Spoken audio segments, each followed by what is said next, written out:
Hello, everybody, and welcome to the session 0 of our new show that we're starting up. And it's going to be, we're a little out of schedule right now, but starting next month, we're going to be broadcasting these on the second and the last Fridays of the month. And this is a new Monster of the Week show that we're doing. We're trying out, and it's just gonna be it's us kind of just doing some more stuff and doing some character creation. And joining me tonight for for a moment as we do a little intro is another one of our players, my esteemed wifey. Hello, esteemed wifey. Hello there. Hi. Very happy to join you, my loving husband. Thank you very much. Because we just actually, you know what? Uh, uh, tell me a little bit about your experience with this, just for a minute. Like, did you have fun with it? Oh my gosh, yeah. Like for one thing, it's been some time since I've gotten to play in a role playing tabletop style game, and it's been really awesome to get together with you guys. And just on session 0, it's awesome to see the creative minds and the all the fun stuff that we're going to come up with. I think it's going to be really awesome. Sweet. I'm glad you enjoyed yourself. I had fun. And there was definitely a vibe the whole time. Like Yeah. we were like everybody was trying to figure out exactly what was going on, but then once it was like laid out, they were like, "Oh, okay, now we get it." Okay. Then the puzzle pieces started coming together. Yeah. So it's a bit of a slow burn on the first half, but once we actually get the train rolling, we figure it out. So bear with us as we do this session 0 in character creation, and appreciate you so much for hanging around and always being part of our shows. And we'll catch you on the other side. Keep it wild and wonderful. Woohoo. The very first thing is for us to kind of just have the discussion of what kind of, like, really it just starts with me asking the question, what kind of game are you all looking to do? Like, I know what I want to bring to the table, but that's not necessarily indicative of what's going to actually happen, because you guys write the story as much as we do, or as much as I do. I say, as I stumble over my words.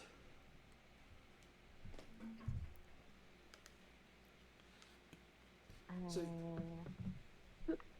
What So are we're our saying what options? type of yeah, go with that. yeah, it's well. So what I am intending for with Junction Crossing is that it's horror comedy. Like it's meant to be a little bit scary, but not taken. But it doesn't take itself so seriously. You could die, but yeah, that's just Tuesday.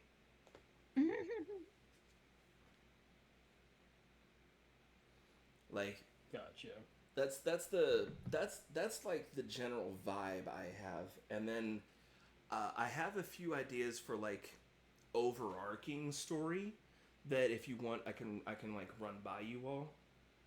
One of them has to do with like the intent and creation of magic in the world, like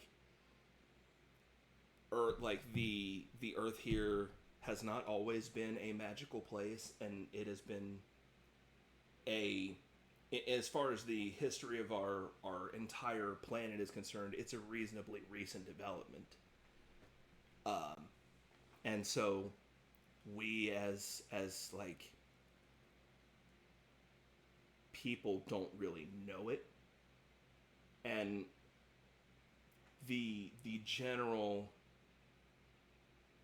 layman doesn't actually see it happening. Their brain can't process it. It rewrites it as something else. Like if a fireball from a spellcaster comes out of the sky and blows up a building, then your average layperson will see the building explode, but it'll probably be like, "Oh, that was a fireworks factory and it caught fire." Oh, so it's straight up like Percy Jackson or something where Yeah, the mist. there's the world keeps mortals from seeing this stuff. Yes, yeah. There's there is an unknown something that keeps most people from realizing the strangeness that's happening all around them. But you all, as hunters, are part of are like among the few people that actually see what is really happening. Gotcha. And a Yeah, lot that's of an it, interesting take.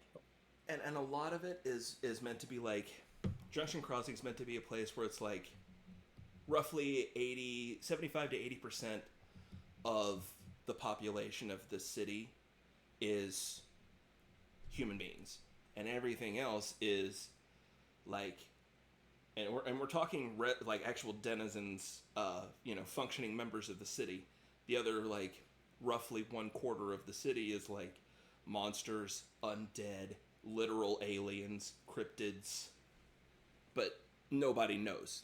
They just, you know, the guy just shakes your hand and introduces himself as Steve. Everyone else sees Steve, the, the 6'1", brown haired, blue eyed kid, and you see Steve, the 5'9" gray alien. Okay. But Steve runs the general store down the street, and everyone knows Steve, and Steve doesn't cause any trouble. Yeah, it's just Steve. Yeah. You know Steve. Everybody knows Steve. But like thematically, that's the kind of world I'm looking to play in, where it's like, it's not always been like this, but as far as anyone alive can remember, it has been. Yeah. And is that because there's sort of, with that type of trope, I feel like there's two ways they would go with it. Is that like we're in on the fact that this is sort of like a underground, like secretly a town that's also got a little community of cryptids, or is it like we're investigating this because it's something we need to like stop? Right. I will say that through investigation, like, old-timey magicians in the early days of figuring out magic figured out the ley lines of magic, and that was as far as the old discoveries were. And the recent discovery is about this second set of ley lines that everybody's trying to figure out what the hell it's about. And the only thing that people have really figured out is that these ley lines, this second set of ley lines, runs exactly parallel to the like the train infrastructure of the countries. Oh, the trains are hence the name. Okay. Yeah. That hence the name Junction Crossing. What magical scientists are starting to discover now is that there is a system of second ley lines, and they run throughout the railroad system, like the actual rail lines. Okay. And for any of you, well, if any of you are like playing professional expert, something like that, you would be in the know that the latest research shows that this second set of ley lines that has been discovered is manufactured, not natural. Mm-hmm. So That's interesting. And my idea for that is, like, the overarching mystery throughout the seasons would be uncovering who or what is manufacturing this second set of ley lines, and then finding out, why this other entity is doing what they're doing, and either, your choice, stop them, help them, whatever you all choose, but leave you with that choice to make of what to do with this. Okay. As a quick thing, Keeper, is this being broadcast right now? No, well, not broadcast, but being recorded, and Okay, recorded. Yeah, gotcha. yeah. None of this playing. will be live, and that way, anything that like, we're having these very candid talks right now. Any of these sections that perhaps that I want you to know, but I don't want our viewers to know, I can just cut those out. Edit out. Okay. Oh, you actually do plan to edit them? Yeah, Yeah. I do. No, I have no intent to edit for content. Like, for the sake of like editing, so that we tell a certain story in a certain way. I'm just going to be editing to remove the things that we don't want our audience to be hearing coming from us. Yeah, like long silences or just talks that aren't relevant to the. Yeah, if we get off on a side tangent, if we have to spend 15 minutes trying to look up a rule on something, that kind of stuff, then I'll make I'm going to be making a note of that. I'm usually for these recordings, because I used to do these once upon a time. I'd keep a log of anything that I just of like time codes that I just need to go back and edit out. That's really smart. Yeah, it saves me so much fucking time in the editing room. Oh my god. Yeah. I don't have to scrub through 2 hours of recording. I just have to go back to like the 5 markers that I say, no, we were chatting too much about this. Let's take that out. Yeah. Cool. Yeah. Rest assured that I will. I will never edit your words or your story. I will only be editing the parts that are basically silent and boring. Yeah. So to answer your question, I mean, it sounds to me like we are going to be doing like absent any other like vetoes or disapprovals or any of that, a story where it's like, hey, this is fun, silly, but you can die at any time. Yes. Fun horror, basically. Yes, that is right? that is a big draw for Monster of the Week, or not a big crux of it is that it must be deadly. Yeah. Oh, okay. So it's not like, because I know you said, oh, you might die, but it's just another Tuesday. I didn't know if you meant like, oh, you could die, but it's like, who doesn't die? We'll just bring you back, kind of thing. Well, you could die. Resurrection is on the table. Right. In this world, that falls under the rules of what's called big magic, with capital letters on big and magic. Yeah, it's not something that is going to happen often. No. This isn't like a Fi situation. This is, holy crap, we gotta do a couple of episodes trying to bring that person back. Right. Makes sense.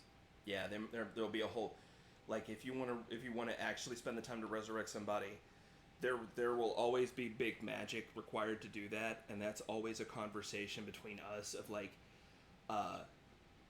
me as the keeper, I have to give you a requirement. Like, all magic requires like intent, power, and then a focus. Mm-hmm. Like, and that power can be like, intent is literally your intent. A focus can be a person, place, thing, and then power can also be a person, place, thing, or your own raw magical power. In a lot of cases of casting spells, your power is just supplied by the natural power you have inside you. Okay.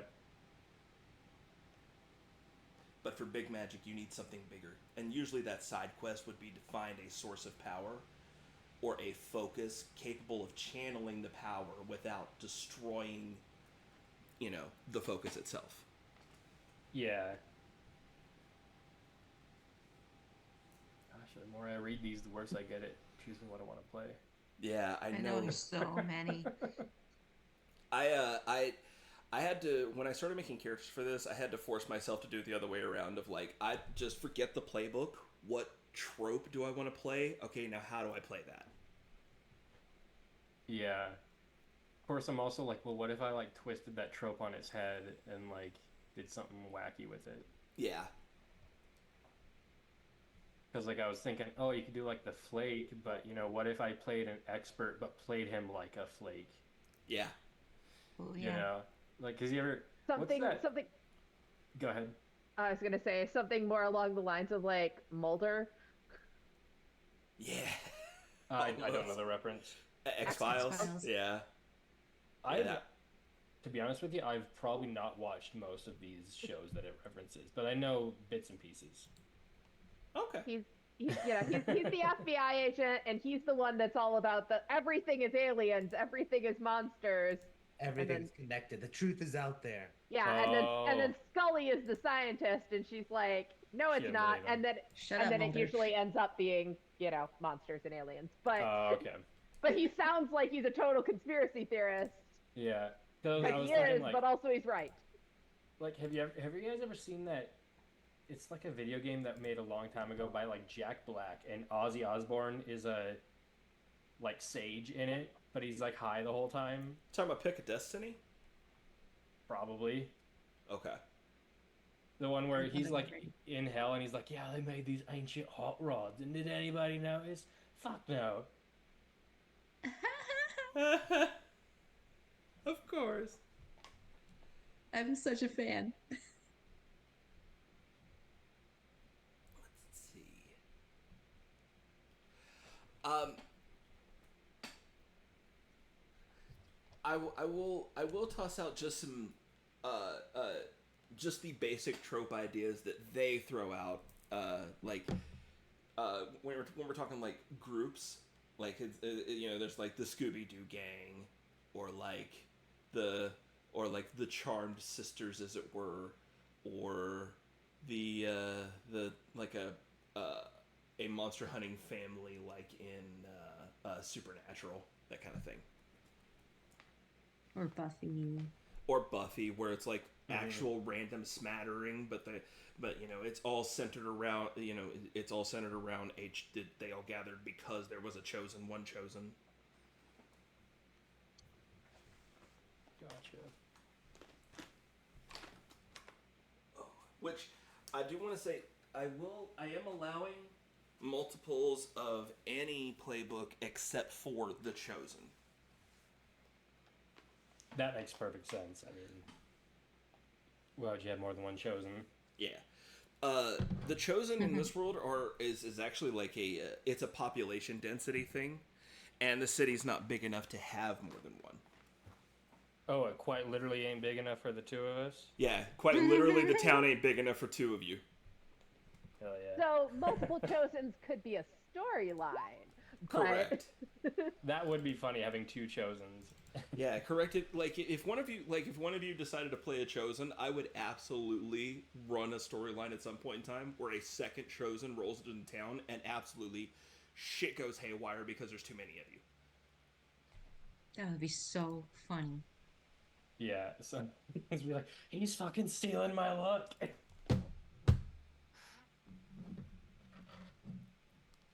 That's my amulet. That's my idol. Yep.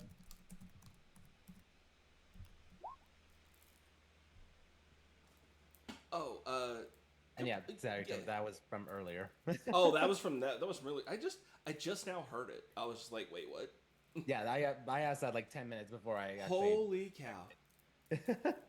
Literally, it just pinged me with the sound. I was like, I just got what? Oh, Yeah, yes. I waited 10 minutes and I'm like, okay, I'll just ask it out loud. Yeah, no. I'm not double asking. Just want you to be aware of that. I was not double asking that. That's just. Oh no, you're good. You're good. I just saw it. I was like, wait a second. Yeah. Did I? I'm not sure if you can pull the timestamps. You'll see it. Oh yeah, I could turn those on. I should do that. That would help. It's up to you. Yeah, Maybe for my game, I don't have the timestamps on it. I'm just like, whatever. I'll just let it run. Yeah, I'm just. I mean, it literally rolls in chronological order anyway. Yeah.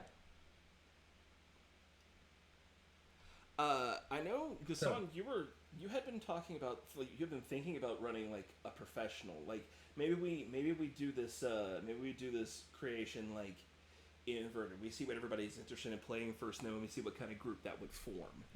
Yeah. And if I was thinking, because you recommended the professional, it would help with the grounding. It would help with me kind of like going in and out of the story a little bit. Yeah. So one option that I was considering. I'll admit I just got the playbook and I haven't looked at all the other ones. Oh, okay. But right now I would say tentatively let me go with the professional. Okay. But I won't flesh it out until everyone else does it. I want to see what everyone Yeah. else's ideas are. Feel Unless free you to- want to do it by the look of the dice, because I know other people might say, well, I want to see what other people are doing. You want to do the chaos rolls or the order rolls. Whatever way you want. You can well, do it that way. Well, I'm gonna. You know what? On that thought, I'll take the empathy route, and I know that you want to go at least somewhat near the last, and I know that Aaron will like to hear what everybody else has to say as well, and I also know that Ruger's still figuring out exactly what the heck he's even doing, but Lisa and I have been spending a decent amount of time figuring out what the heck she even wants to play. Yeah. And I can pitch the ideas that I have. I just Yes. haven't just I'm just not committing to anything. Yeah, you just not locked it down. I got you. Yeah. And I'd be careful. I'm like, Watch yourself, oh God. Kasan. I just like it's flashbacks of like C2, like literally like 3 days before the campaign started. What are you playing? I don't know.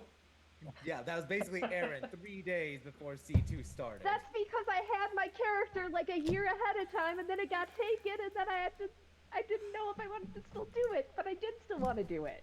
I know, but that's why I'm like, I have PTSD. I waited to the last second. God. That's At why least it, I react it like, means you have a sense of like, oh, whatever I'm doing, I'm committing to. I have a player who has switched characters in our game probably 3 or 4 times, and I think we're 7 sessions in. Oh, my my gosh. lord. Like, dude, please pick something. And he's like, he keeps saying, he's like, oh yeah, I might do this instead because I'm tired of being like the party dad all the time. I'm like, you have never been the party dad. How can you be tired of a thing you Liar. haven't done yet? You're Yeah, the yeah, chaotic dumbass every time we play. I'm not saying you shouldn't be, but what is the party dad in the room with us, you fucking psycho? I don't have that. I'm of the mindset that you can play what you want. If you don't like your character, like legitimately, okay, you could switch out of it, but you have to at least play a few sessions with that character to vibe Give it a out. try. Yeah. Yeah. Get the That's test not- miles that's- on the wheels at least. Jesus. Yeah, because that also is disruptive for you and your storytelling. It Now is, you and I stop. have such a hard time telling people no in general in D&D, Yeah. but like, the only time I'm like, okay, you're definitely playing this is when your character that you've been playing has like some kind of thing that's happened to them that there's consequences. I'm like, okay, you got to play with this. Like my girlfriend right now, her character went blind. And then Oh wow. and I get that, like, As a when ranger it's- too, so Yeah. Oh, wow. Wow. yeah. Jeez. Okay. Yeah, I was running the Oculo Swarm from the Toma Beast, and I didn't think it was going to be that difficult. But it's like an eyeball swarm, and you have to fail a DC 13 con save twice in a row, and it rips your eyeballs out. Oof. I was like, there's no Wow. way, right? This thing's like CR4, they're going to kill it. No. It Yeah. ripped her fucking eyeballs out. That is the famous That's last words of a amazing. DM right before they TPK the party. There's no way, right? Oh shit. This'll Okay, never there was a way. happen. What could go wrong? Yeah. They'll kill this just fine. Oh boy, it was not just fine. It was just, they were rolling so bad, it was insane. Yeah. And like sometimes that's the its dice don't only want source of damage is, otherwise it doesn't do damage. It just does like the confusion spell. it. Oh. And its only damage is 2 saves in a row, and you take D8 damage and go blind. Jesus. Wow. And it took like 5 rounds. I was like, what the fuck? Wow. And then you see my game, Ruger, where I'm just like throwing damage left and right. I know, and we slaughtered the giants though. It was like, it's so inconsistent. And CR makes no sense. Yeah, CR doesn't. CR's a suggestion. Mm-hmm. If that. Yeah. More guidelines than actual rules. Yeah, I like it.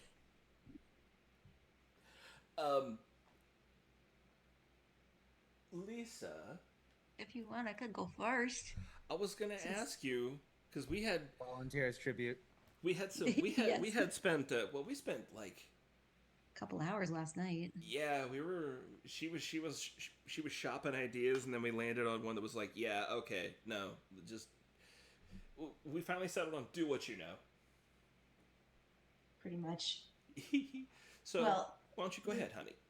The thing I know is I am an anime fanatic, and you know, like most children of the '90s, I would watch you know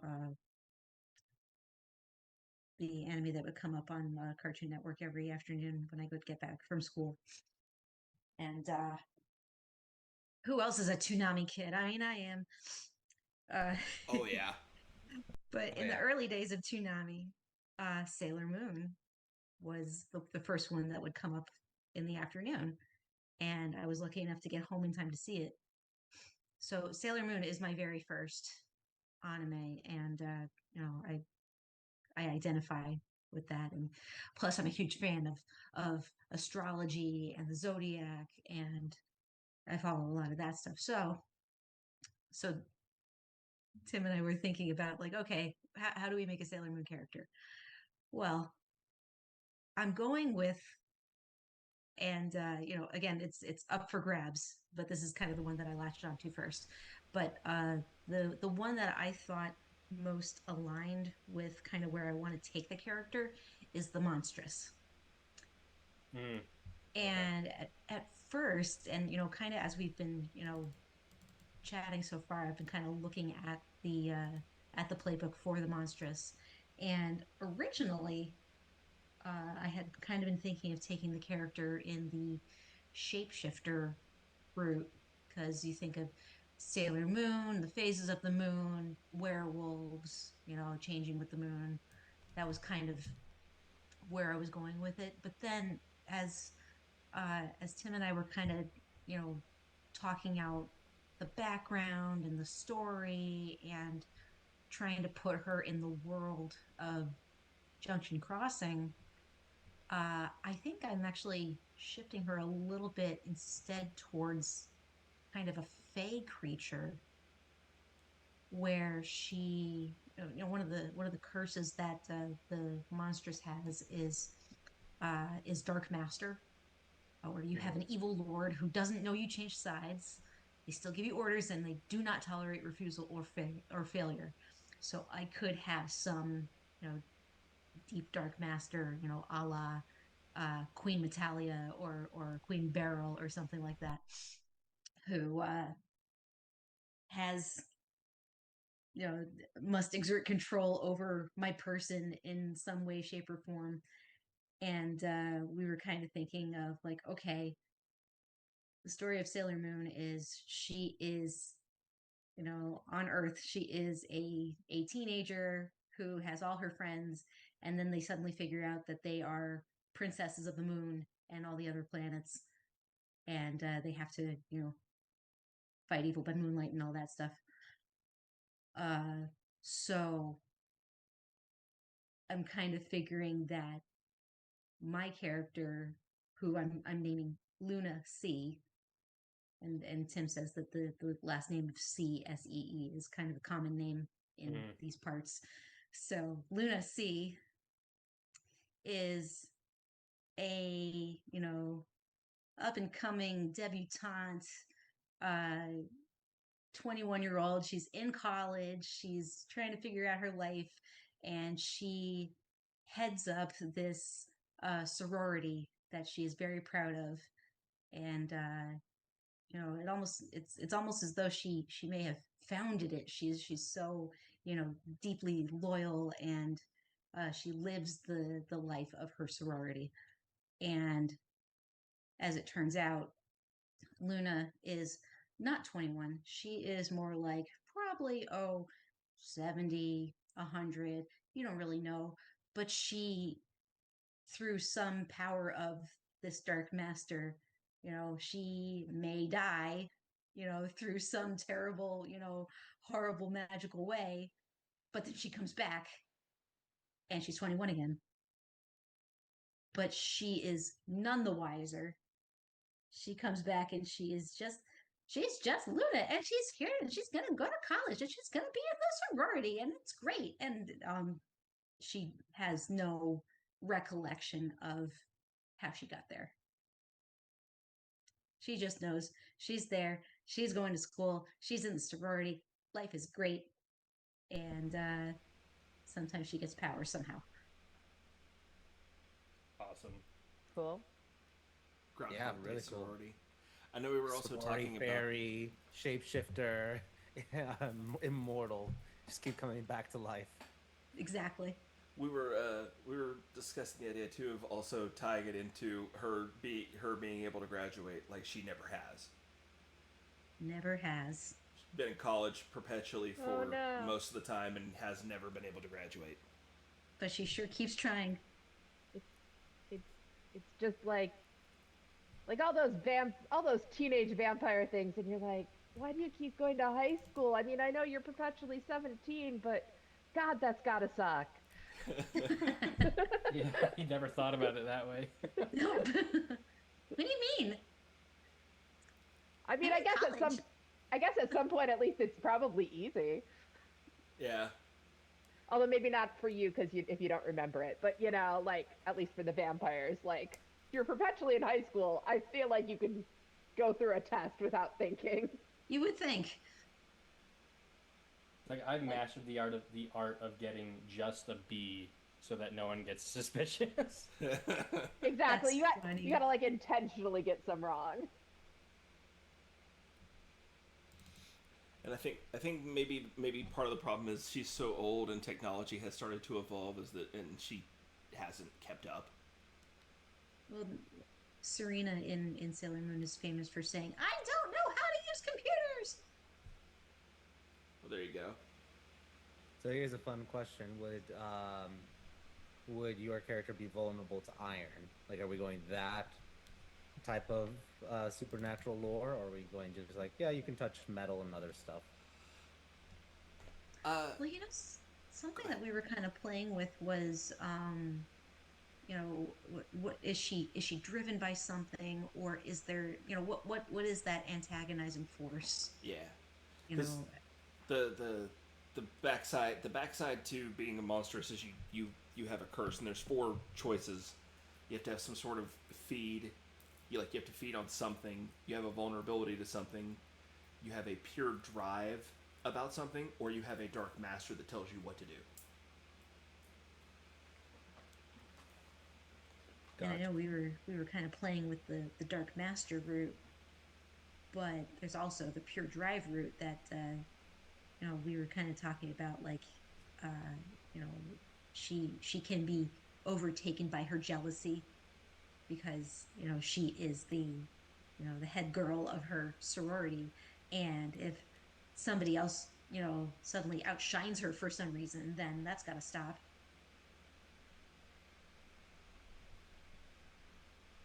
Yeah, there's But yeah. let's see. That's the pure drive one.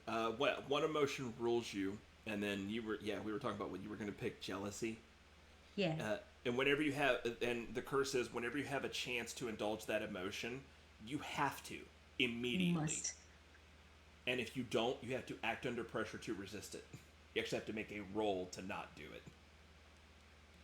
That's cool. And there's a whole list. Like, I thought of the idea, like, I'm sure there's the pure drive one. They have an example for like succubus, and like their curse is pure drive lust. You could play a succubus. And you were talking about the vulnerability. I think Lisa and I were talking about, like, if she was thinking of going like the shape-shifting route, maybe a vulnerability to like silver or something. The Right. classic. Classic werewolf.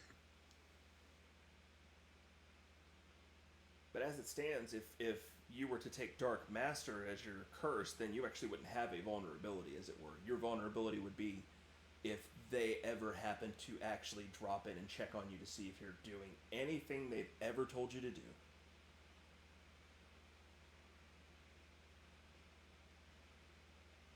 Right.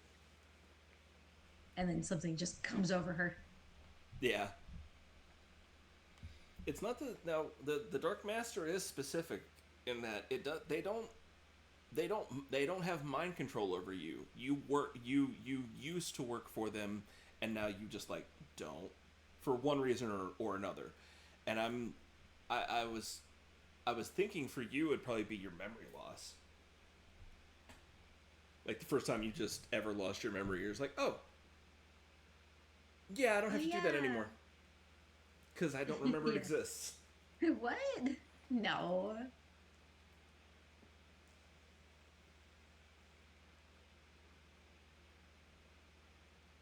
I think that'd be a cool story if you wanted to go with that idea, Lisa.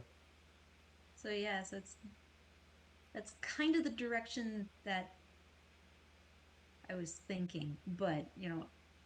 again, this being session 0, I didn't want to, make hard decisions about everything. So those are all the hard decisions I've made so far. Are you planning on playing their character? Actually, before Tim, just don't want to step on your shoes. No. Are you allowed to ask like other parts of character development? Or Absolutely. This is Okay. Oh, yeah. everything in this game is a discussion. Okay, just checking, just checking. Yeah, the So- only thing I'm allowed to do as the DM or as the keeper in this game, the only thing I'm literally allowed to do is talk. I don't roll dice. You guys roll all the dice, and then we Yeah. talk about what those dice mean, and then like the only thing I can do to affect change is to narrate things. Awesome. Interesting. Yeah, I don't remember get that to like do a from when we silent roll behind you and be like, "You're fucked." Haha. I remember how that was. But Lisa, I'm looking at the monstrous. What kind of monsters are you looking at? More of the line of like charm? Because I'm also looking at it from the stat side of things. 'Cause Oh, they're yeah. weird, Uh, off the charts. All of them are weird. Yeah. But there's only like one charmer, which is +2. But then you're not going to be very tough, not going to be very sharp. Yeah. Oh, I yeah. think Well, that's the one we're actually looking at too.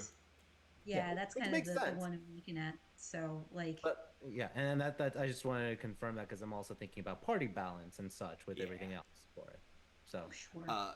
And if she doesn't have a good tough, there's actually a move that she can pick up. Where is it? Unholy The Strength. Unholy where- Strength. Yeah, where if she ever decides to kick some ass, she rolls weird, not tough. but would that, and maybe this is me just because I don't know, how would a fairy just have unholy strength? Just like suddenly just swells up, or is it more like infused with fairy power? It And, kind of like- Well, go ahead.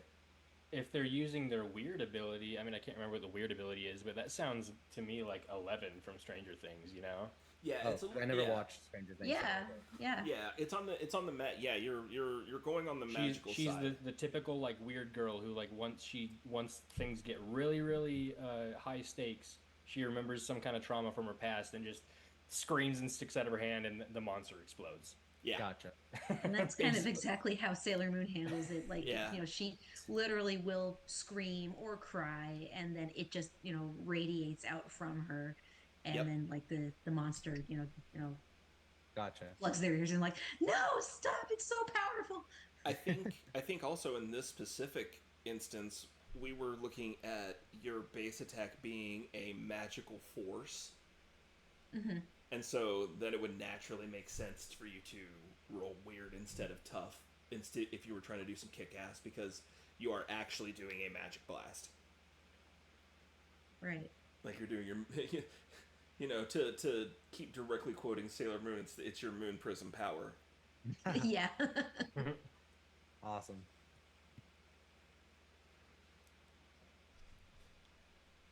So yeah, and exactly that one like skill set that has like that +2 charm, and then the negative to sharp and the negative to tough, because Yeah. she's just this kid. She's a crybaby, Yeah. and kind of along the lines of that, if we were to go for that that pure drive of the jealousy, she would have zero cool. Oh yeah, Absolutely no chill. Yeah, I thought we were still very much in the Serena mindset, and I was like, which one of these is indicative of Serena from Sailor Moon? Okay, yeah, which one is the one that has a negative sharp? It's that one, because Serena's It's that not one. smart. No. She Yeah, can be dum-dum. she can be charming, and she's a little weird. She's a lot weird, and she can be charming because of it, but like not tough, not smart at all, not good with the brain stuff, not good with the brawn stuff. But if you need to kick some ass, you can blast them. Exactly. Right on. So, you've got that locked in for your stats. For your curse, do you have do you have like a pretty solid idea of where you would want to go with this? I know we were talking a lot about the Dark Master stuff, but I think all all of them except for maybe the feeding one kind of applies to you in some Honestly, way, yeah. or could, like depending on how you wanted to run it. Yeah, I'm kind of still going between the Dark Master or the Pure Drive because either one of those I can, latch onto for kind of the the spine of the character. Yeah, and I like both of them because they in addition to like they have mechanical features, but both of them are really nice plot hooks as well. Right. I kind of, open it up to the rest of you guys if one kind of sounds more fun or more what's the word? More compelling, more high stakes. Picture the options again. So looking at the curses for the monstrous, the two that I've narrowed it down to are Dark Master, where my character would have an evil lord who doesn't know that I've changed sides. So they don't know that I'm going good instead of evil. They still give me orders and they still do not tolerate refusal or failure. So they can kind of pop in anytime and say, hey, you're not doing your evil thing. Yeah, And, possibly strike me down right then and there. And then she goes back to being Serena and going to school and, and that forget kind of you thing. all exist, and you have to remind her of everything. Exactly. She'll come back around. So that could actually be, a character, choice where, she could, fail and die several episodes, Yeah, at a time. But she'll always come back, and you guys kind of have to carry her along a little bit and go, no, Luna, yeah. There's an don't you absolute remember? like opportunity for like Groundhog Day in that. Yeah. I'd say, and then the other one was like your internal struggle, right? The jealousy or whatever. Yeah, that one where Yeah. like one emotion kind of rules everything and So, Yeah, so I How would think that? How would that look? Go ahead, Aaron. oh, yeah, I think I don't and we don't have to obviously decide right this very second, but it would be kind of a matter of like, do you want the curse or the struggle to be like with the jealousy? It would be more like your internal growth, and with the master, like maybe you want to be good or whatever, but like you got this dark bit, so we have like an obvious, you know, uh, the struggle is external. Do you want internal growth or do you want to fight a bad guy? yeah. Honestly, I think Yeah. that kind of really narrows it down. Is do you want it to be something about your some sort of internal search, or whether it has to be like some external master that you can eventually subdue and get rid of. I think I like that, honestly. Yeah. Because there's The external entity out there. because remember, there's your monstrous have an advanced improvement specific for them that is because advanced improvements are taken after you have 5 regular level ups. You can take your next level up. You can take an advanced improvement instead of a standard improvement, and one of Yeah, that's them right. is you actually free yourself from your curse. Like you can actually, if you have a dark one or you have that like single minded urge in one way or another, there is an eventuality where you can break free with it one way or the other. I think I like that. Cool. Okay. Also, side note, just since we're recording this and putting it up later, did you want to change Lisa's name? Oh yeah. Do you all that are running usual names, if you want to change them up? I just standardized mine, but I don't have any identifiable And not me last saying name that. or anything. Yeah, In it's the not. Zoom chat, you mean? Well, like no, here in the Zoom chat, and that's not me. That's not me saying that you all have to. It's just if you all don't want your names out there, by all means. Yeah. Can just kind of go like I that yeah for now. yeah I'm like fine with my first name, but I don't want Yeah. I got you.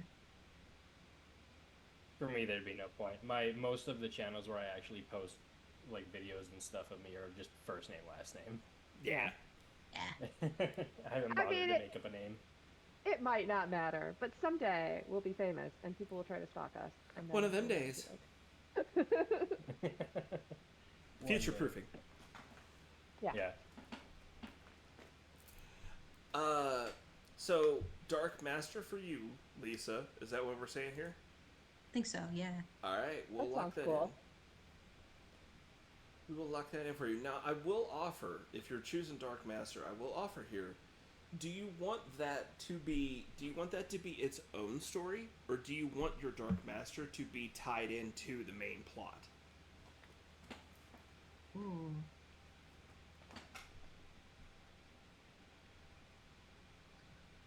Huh. Honestly, I don't want it to be so prominent in the main plot that it, you know, overcasts That it like eats at the everybody ear. else. Yeah. Yeah, I don't want to do that. But, for it to be, oh, hey, maybe we roll a die and, it comes up a certain number and suddenly they're there or something. Well, if we, Or th- like a yeah, random that, chance. that would just be. I think really what this comes down to is just like, not even the frequency of their arrival, just the seriousness of it. Like, is it something that, is if it's a side thing that just has to do with you, it can turn into a thing that that can turn into an internal and external struggle. Or if it's a main plot thing, it's like if they show up, everybody's involved. I think to start, it probably should just be a side thing, but then maybe Catches there the could eye be of that. everybody. Yeah, there could be that one episode that it's like, oh no, okay, The other First. meddling kids. yeah, First, the order that you get is go commit mail fraud. God. Starts with mail fraud. That's how it begins. That's how they and get you. then what? Yeah, or go go chop down a tree or kick a puppy. Oh God. And So- they're smoking pot and getting tattoos. So that's your curse as it has been chosen. What we need to do next is pick your moves. We've got your stats and we've got your curses. We need to just pick your move sets. Oh, this is something that we kind of centered on when we were talking last night. Yeah. But definitely immortal would be Yes. one of them because she doesn't age. She just Yeah. comes back. You get the standard hunter playbook, and then you get two of them. So you get immortal plus one more. And then we were looking at the unholy strength one. I think that's what we were looking for was unholy Yeah. strength. Where Yeah. kicking some ass, you roll weird instead of your tough. Yeah, I do like the one of their monstrous moves that you can take is to just straight steal a move from somebody else's playbook. Oh yeah, I might think about that later. Yeah, monstrous is one of the few playbooks that starts off with a you can just nab something from somebody else's as soon like at character creation. The restriction is it has to be from a hunter playbook that is not currently in play. So like if you elected to go with something borrowed, you'd have to choose a playbook that's not being used by these current hunters. Well, that opens up a ton of possibilities. Yeah. Let's see. After that, we just need to pick your natural attacks, which is Definitely going for the yeah, magical force. yeah. You can either choose 2 bases or 1 base, 1 extra. And I know Okay. we were talking about the magical force. And then we were also talking about the ignore armor. Yeah, the extra of add ignore armor. Yeah. So even completely unarmed, you actually have a base attack, a natural base attack that is a magical force blast. and it is close range, so we're talking in the same range that a handgun would fire. But it does 1 harm, and that's all it does. But it ignores the armor of whatever you hit. Right. Which in some monsters' cases is huge. It's just enough. Yeah, well, and also because some monsters will have massive amounts of armor unless you hit them with their vulnerability. So, like, you might have an attack that does 4 harm, but my monster has 3 armor, so you did 1.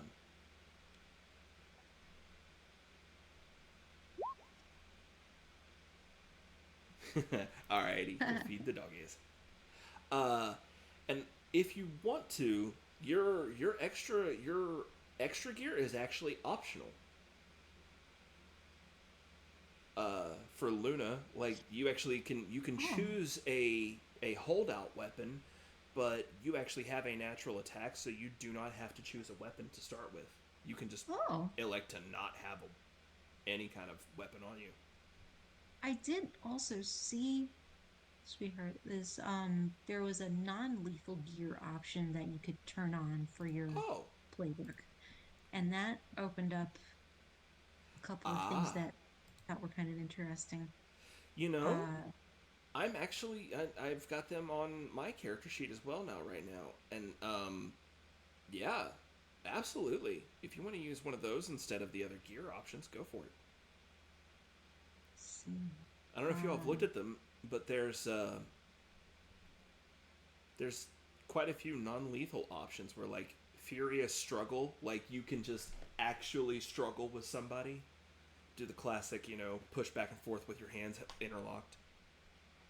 And then there's a couple of just, like, martial arts. Like, and a stun gun. Welcome back. Welcome back.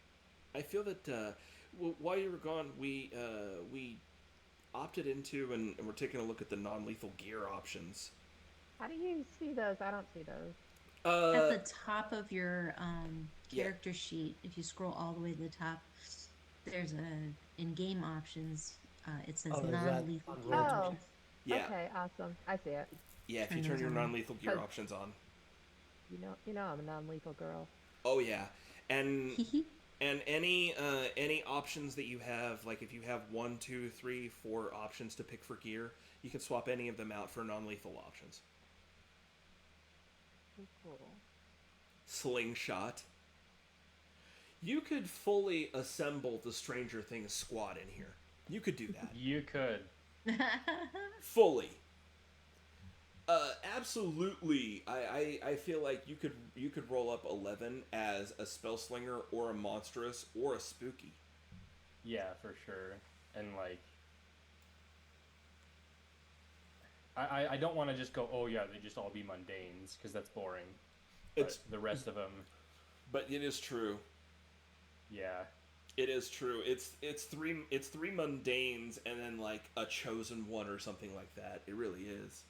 Yeah, I mean, maybe Will could be like, it said something about like one that's kind of like Venom, the host. Oh, the host, yeah. Like there could be a host. Or the envoy. And then Will, I guess, could be like the expert. Will would be the expert? I guess. Well, no, maybe not. Maybe I figured not. He Will would be the host. Maybe I missed. Maybe I said it wrong. I might have them backwards. It's been a hot second since I watched it. Mike is the leader. Right. Fart's character. Right. Mike's the one I'm thinking about that would be the expert then. Yeah, expert. Or maybe he could be like, because he's kind of like a wronged but as a leader character, kind of maybe. Yeah. I always kind of saw the older brother as being as I mean, if we're assigning tropes there, I think I always saw his older brother as being the wronged. That's a good one. And I guess Flake or Expert could definitely be that guy that's like against the Russians. Yeah. Yeah, the dude they call in season 4 where I mean I think he says at some point in time it's all connected, so that's like the Flake catchphrase. Mm-hmm. So it's all connected. But yeah. but It's- he's like oddly expert territory. I guess that's why I'm having a trouble deciding between those two, because I feel like there's a few characters where they're conspiracy theorists in nature, but they're actually very prepared and expertise like, because they have like, because I'm looking at the moves and I'm like, I like how it has the lab or the tools and all that shit. Oh yeah. That's why I think I'm leaning expert, but I play him like a flake. Okay. Let me pull up expert here and take a look. Oh, I see what you're talking about. Like you could definitely just looking at the very first move. Like I've read about this sort of thing. Like I could see Yeah. that being played off in a flake way of like you have all this data collected, and in a world like Junction Crossing, that totally makes sense because you might be a normal layperson who has just managed to allocate a vast amount of data because you can see through this stuff, but you can't do anything about it. Yeah, because I definitely like. I mean, I'm literally just sort of leaning because, like, the picture right says it all. Like, it's like this well dressed lady with these books, and she looks all hoity toity. But I'm like, no, he's gonna be an expert, but he's gonna look like the flake. He's gonna be this disheveled bum that like is probably pushing his expertise onto people in a way that makes him seem like the kook, but nobody Yeah. believes him. Yeah, like he like legitimately could be the actual like homeless guy that lives next I get to literally like the Grunkle pizza Stan, place. Yeah, like Grunkle Yeah. fucking Stan. yeah. I was like, there's characters. I can't name any of them right now. Grunkle Stan. There we go. Oh no. Love it. Oscar the Grouch. Yeah, yeah, that's Yes. true.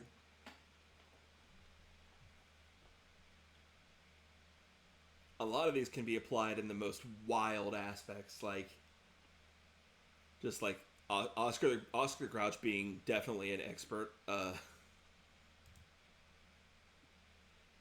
forget what Oscar the Grouch does. I just know that he's in Sesame Street.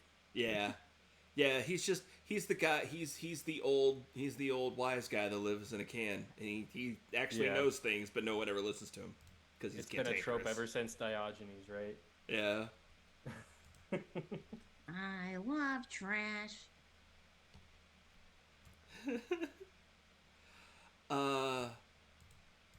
Are you thinking like, pitch me what you have in your head, and let's see if we can nail it down to something. Yeah. Because I guess as far as like moves and gear, I don't know yet, but I know there's like a few characters in movies and shit.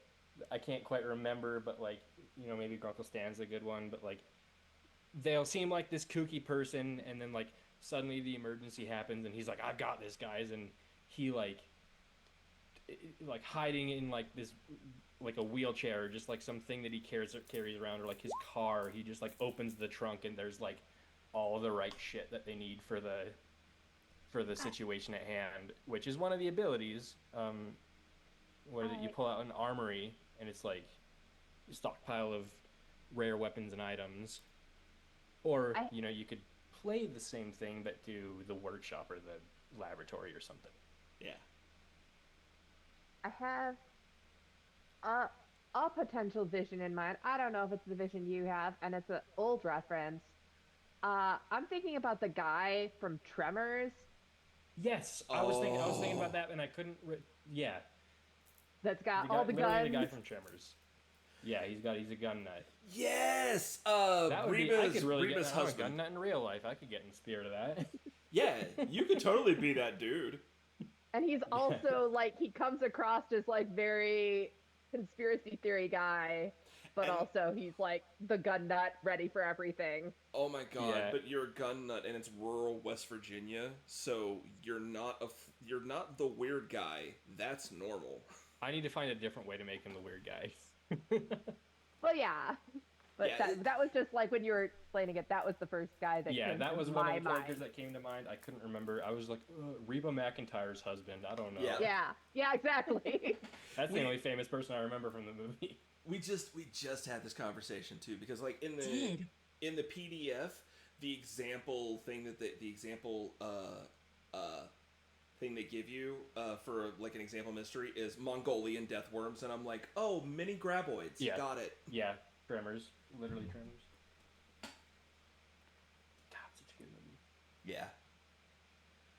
Yeah, Tremors. That would be a good one. If anybody ever wanted an example of just a one-off monster of the week adventure, just the first Tremors movie. It's got great examples of like almost every playbook that there is, except for like the magical ones. Yeah, pretty much.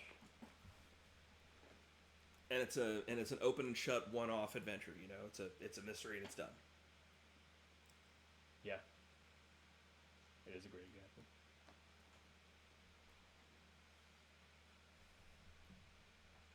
And weirdly enough, for the procedural element of the whole thing, Scooby-Doo. Scooby-Doo's another great analogy. Yeah. It is.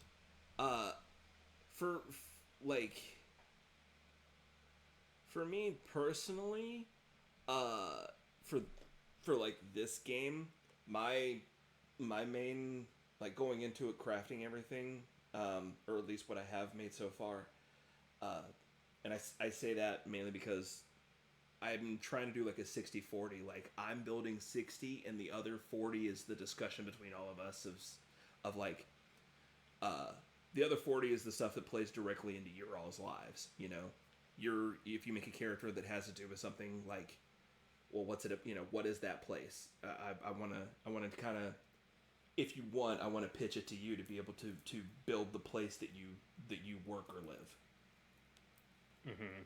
But like for me and my inspirations for this, it's been like mostly like, I had a list over here earlier. Like I listened to like Adventure Zone Amnesty, which is literally a podcast that using this system to run a similar type of game in West Virginia, which me feeling like such a ripoff using that as a inspiration. But like The Walking Dead, Buffy, and then like BioShock Infinite was another example.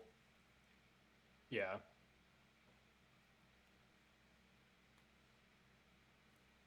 And like those are all just like different media examples of what this game is trying to convey. Like it's trying to be a TTRPG that lets you do those kind of things.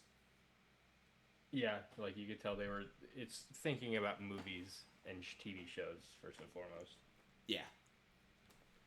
It was something that really drew me to it. Yeah. Let's see. If you'd like, I can get to the short world primer I had written some time ago, and I've done some editing too for the. I had done this originally for the one shot that we ran Once Upon a Time. But I've done some editing to it since then. So if you guys wanted some extra kind of like lore and insight into it, it's a bit of an expanded version of I think what I sent you earlier, Ruger. If you guys want to get an idea of the world I've got going on here.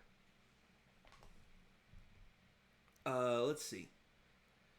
Unless anybody has any objections, I'm just gonna do the boring thing and probably read this thing. I have made some edits, especially recently, to accommodate some changes that have been made due to character choices, because there were some conversations I had with some people about some of the places. Anyway, so, well, you know, what is Junction Crossing? It's a railroad city in Randolph County. Once upon a time, it was bustling and had a population of just nearly 25,000 people, and mostly built around commerce on the logistics industry. You know, trains moving stuff back and forth. It's not home to just one, but two major railroad hubs. 3 major sandwich chains, multiple car dealerships, an actual movie rental shop, and the largest flea market in 5 states, or at least they were home to all of that 40 years ago. Now the city holds a grand total of 5,374 citizens, barely maintaining its legal definition as a city. The railroads closed down in the early 2000s, and most workers moved on along with them. The resulting economic downturn, coupled with the remote location of the city, resulted in the eventual closure of almost every major source of commerce, art, and entertainment in the city. The flea market was sold about a decade ago, after the people stopped coming, and the video stores closed up everything except for the custom console room that they built in the back that still works to this day, and of course the porn section that was started in 2007 to help make ends meet, which is now their primary source of income. 3 major food chains picked up and moved down the Interstate 49 to the next city down the road, Wheatville. Weird how the sandwich chain is still here, though. All 3 of them. People that call Junction Crossing their home are usually, or at least sometimes, plagued with prophetic dreams or nightmarish visions. Others are visited by dead relatives that they promise to never leave. And even more strange stories occur nightly. Missing people, strange appearances, UFOs, drunk guys on tractors. But nobody's going to tell you about those kind of things. What they're going to tell you about is how the old hospital had 17 people die in one night, and it's a major ghost hunting stop since its closure. Or how there are hidden cameras trying to spy on you in the last stop. You should probably stay at the other hotel on the other side of town instead.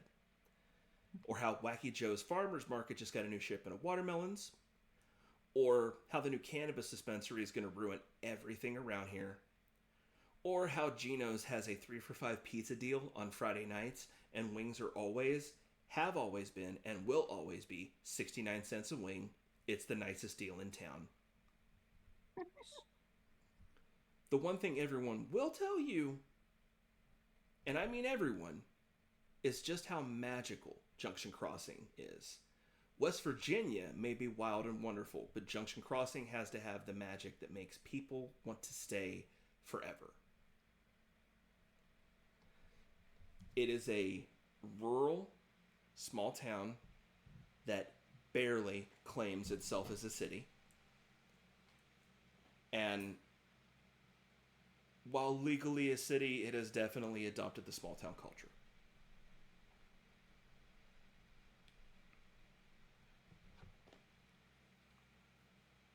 Nice. Solid intro.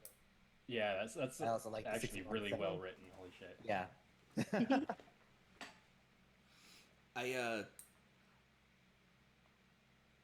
I try to do these in like as short as I can while still like conveying the feel, but also like the actual logistical numbers so that you have a sense of what's happened to this place. Like in the last 40 years, they've lost, 80% of their population. People have just picked up and moved out, and you can imagine the socio-economic downturn that has made for this city. And because it has taken such a downturn, it has become a haven for those that are magical and monstrous that are just trying to keep out of the way. Yeah.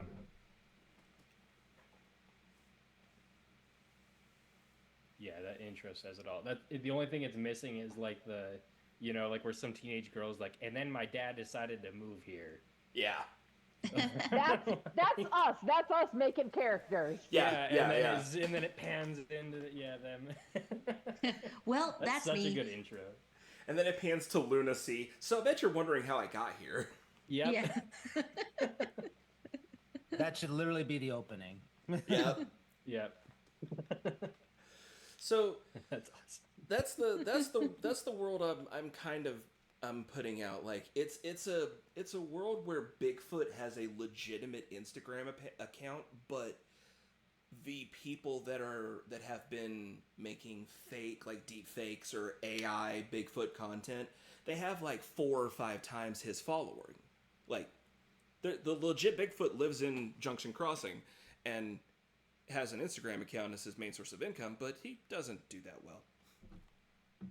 Shame. So it's modern day, Yeah. 2025 and everything. Yep. Yeah. Gotcha. We're talking modern day problems with magical solutions.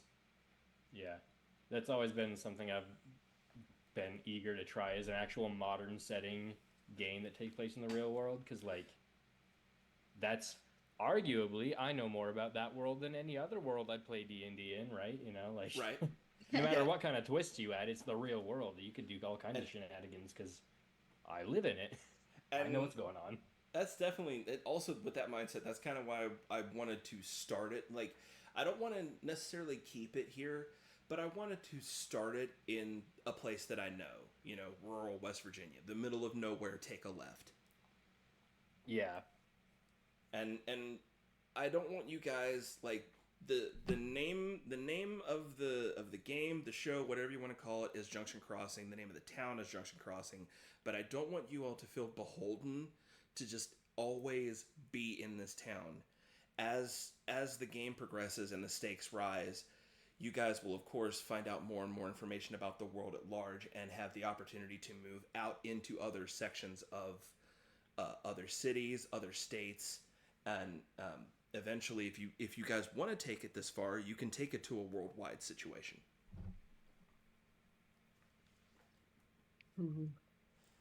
Gotcha. But the idea is, you know, I'm trying to think of this in the terms of the like long game. You know, what does this show look like?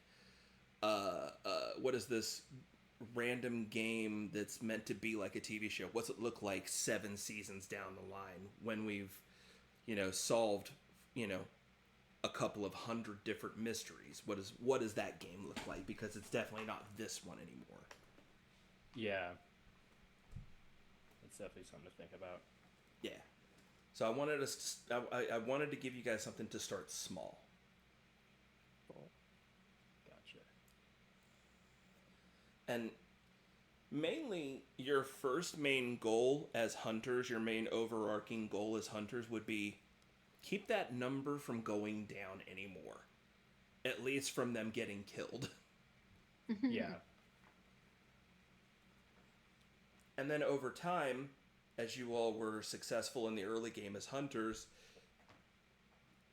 you know, the community would start rising up, not necessarily around you, but because of you. And, you know, they would start seeing, or they would or could see, you know, start seeing like population spikes, a rampant group of tourists. You know, all of a sudden, like, tourism starts taking hold in the summer, and during the summer months, during those episodes, the population of the city doubles, so you've got that many more people that you've got to protect. Cool.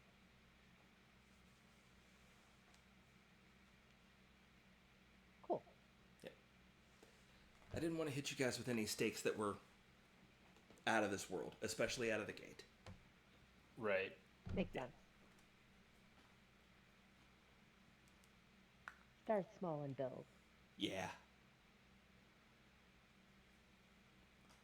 So it's like, you know, I could see this down the line being a thing where this is you know, maybe 5 years down the line we're talking Junction Crossing isn't even happening in Junction Crossing anymore. It's happening, you know, on the other side of the country. All of a sudden we're not in West Virginia, we're in California. And we're having to deal with something over there, you know. The latest wildfire was actually caused by a fire-breathing dragon, and you have to go not only put out the wildfire, but, you know, possibly slay and or talk a dragon into stopping. Sure. Ooh, I like that. Yeah. Yeah. The Kill the question is, dragon. when we do leave Junction Crossing, are we like a mystery van type of crew or an Impala type of crew? That's Riding the rails.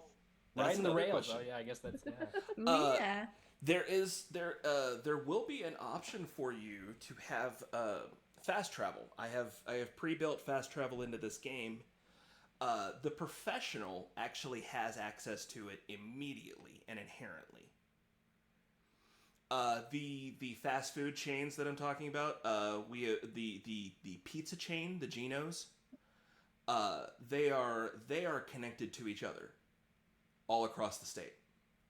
If you enter in one, you can leave and be in any other one in the state instantaneously. Oh, so Nice. that's how we're doing it. Cool. Yeah. I had originally decided to go with I was going to go with Subway, and but that was just to be cute to call it the actual, like, go to Subway to take the subway in the show about trains. But I was just like, it does not have to be a Subway. It's just literally a chain. It's a, if you are working under the professional playbook, you are working for a fast food company, and that fast food company is a chain, and all of those chains are connected together by a subspace highway.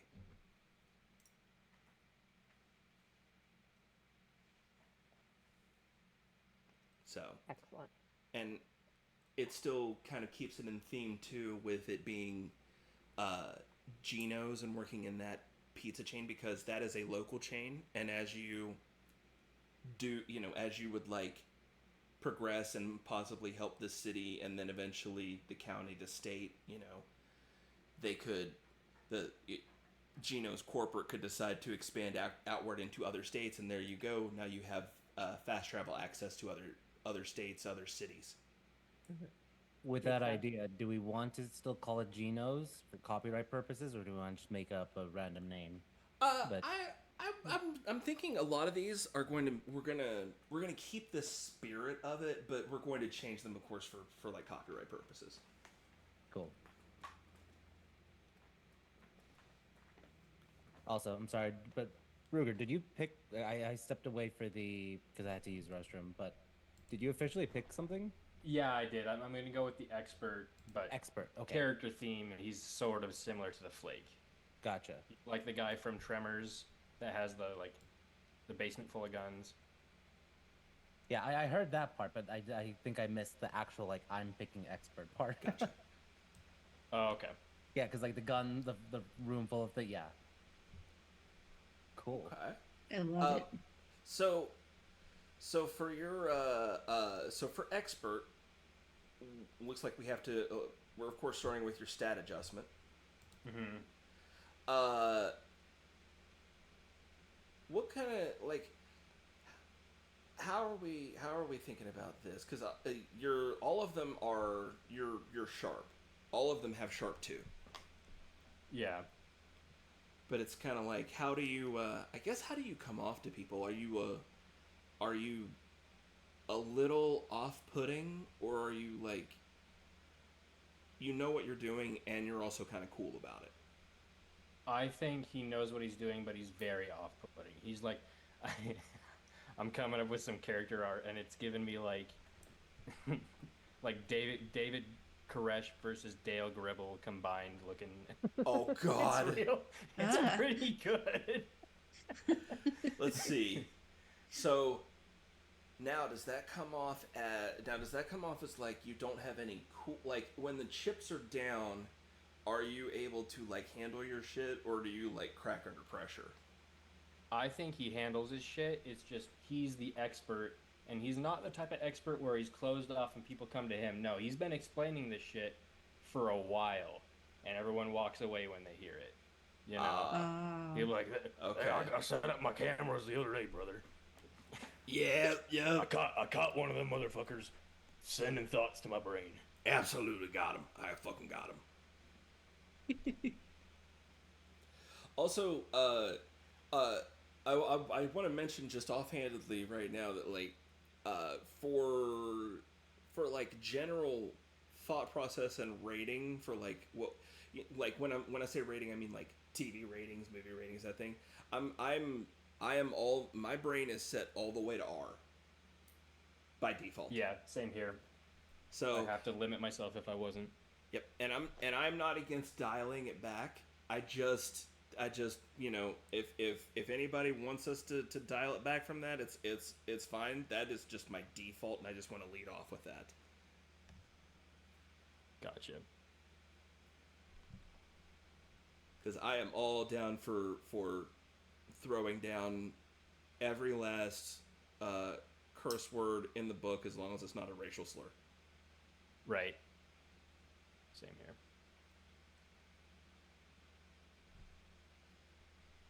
It's kind of one of those things I wanted to kind of shoot out and make sure we're all on the same page and we're all okay with it. And if we're not, then we'll just No, change I as we need need it for that. rated G. No, I absolutely not. need it to be a Disney movie. Okay. Rated Yeah, T but- for teens.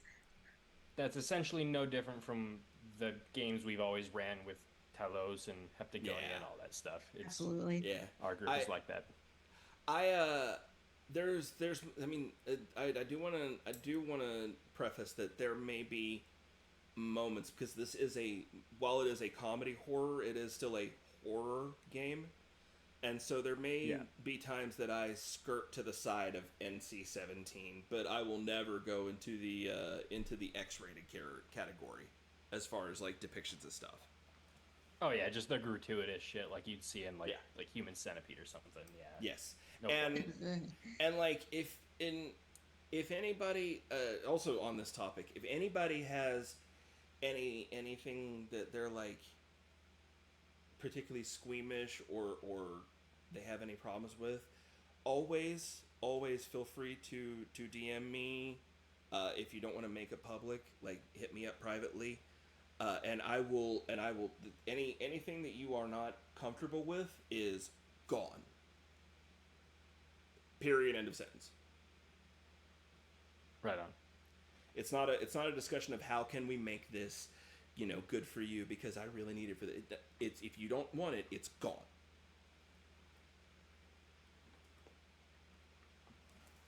I have plenty of other material. Right on. So let's see. I'm thinking, honestly, I'm thinking with what you're thinking for this character, the -1 sharp, -1 tough kind of lines up, or not. Wait, that is not the one that. It's still showing me the stats from when I was picking stuff for Lisa's Monsters. For Apologies. mine. Oh. Yes, I'm meaning the one that goes tough -1, charm -1. Tough -1, charm -1. Yeah, I don't. Well, I don't know. It depends. I guess you're not that weird of a guy, are you? You just I know guess what the hell you're in- talking about. In terms of the weird stat, like he's in the conventional sense he's weird, but like Yeah, because the weird is like your attunement to like the supernatural, right? Yeah, like how actually in tune are you with it? Like, Yeah, he's not a very weird guy in that sense. gotcha. So Is what I'm thinking. maybe more. Wow, I mean there is one. Or there's- is weird like your knowledge of it? Is that what that is, or is that sharp? No. Sharp has to do with sharp has to do with your knowledge. Weird has some fringe cases with having to do with occult stuff, but mostly it's going to come back to your sharp. Gotcha. Because I was like, he'd probably know how to like work with supernatural stuff. Because that sounds like the expert to me. Yeah. But he's I think there's a special one for like the spell slinger where like you have a third eye. So like specifically in that case, when you roll to investigate a mystery, you get a bonus for having weird. Okay. Yeah, I don't think from my character idea that there's anything supernatural about him in that sense. Yeah, it's not how much he knows about the weird stuff. It's more like how magically weird is he? Like, does he like? I imagine almost like a weird 2 expert is the mad scientist that's running a mad laboratory with all these potions and vials in the back. Yeah. And you sound like more like the guy that's got if something goes real bad, you've got a trunk full of guns and some tampons in case someone gets shot to stop the bleeding. Yeah. I kind of do like the idea that he would, some of that weird shit is actually, so that stuff that he has stashed away is supernatural. Like he has like, he like maybe he knows how to work with like some of their like antidotes or the metals that they're weak to. Maybe he could be like a metal. Like he knows just enough to be dangerous. Yeah, he's the type of guy that would make a killdozer out of like silver. Okay.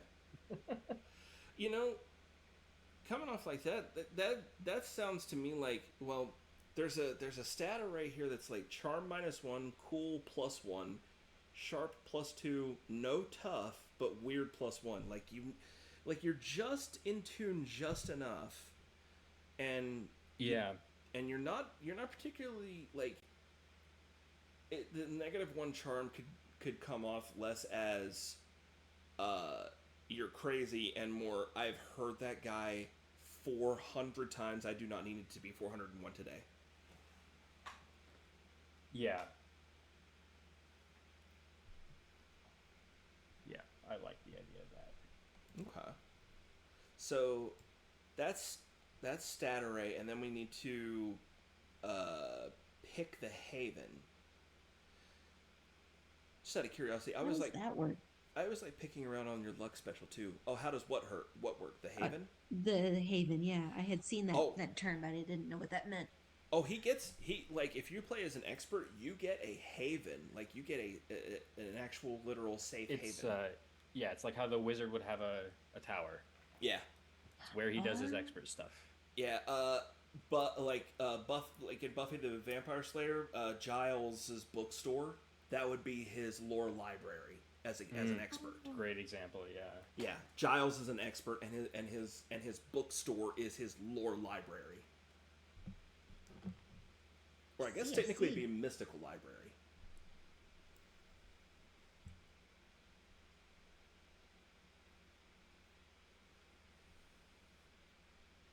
Yeah. So it's kind of like, Wonder- oh, a I safe feel place like to I'm work. leaning. Oh, and you get to pick 3 of these. Oh, you get to pick 3. That okay? Yeah. That makes it way less difficult of a decision. Yeah, I'm you thinking get- definitely armory Okay. and like maybe workshop and mix in a little magic laboratory. Okay, armory. You've got a place for making. You've got a stockpile of mystical and rare monster killing weapons and items. If you need a special weapon, roll plus weird, and you have a little bit of weird, so it's one of those you might have that. It's like I might have that in the trunk. Mm-hmm. And then of course the workshop. I like the idea of you've got an armory and workshop. If you don't have it, you can make it. Yeah.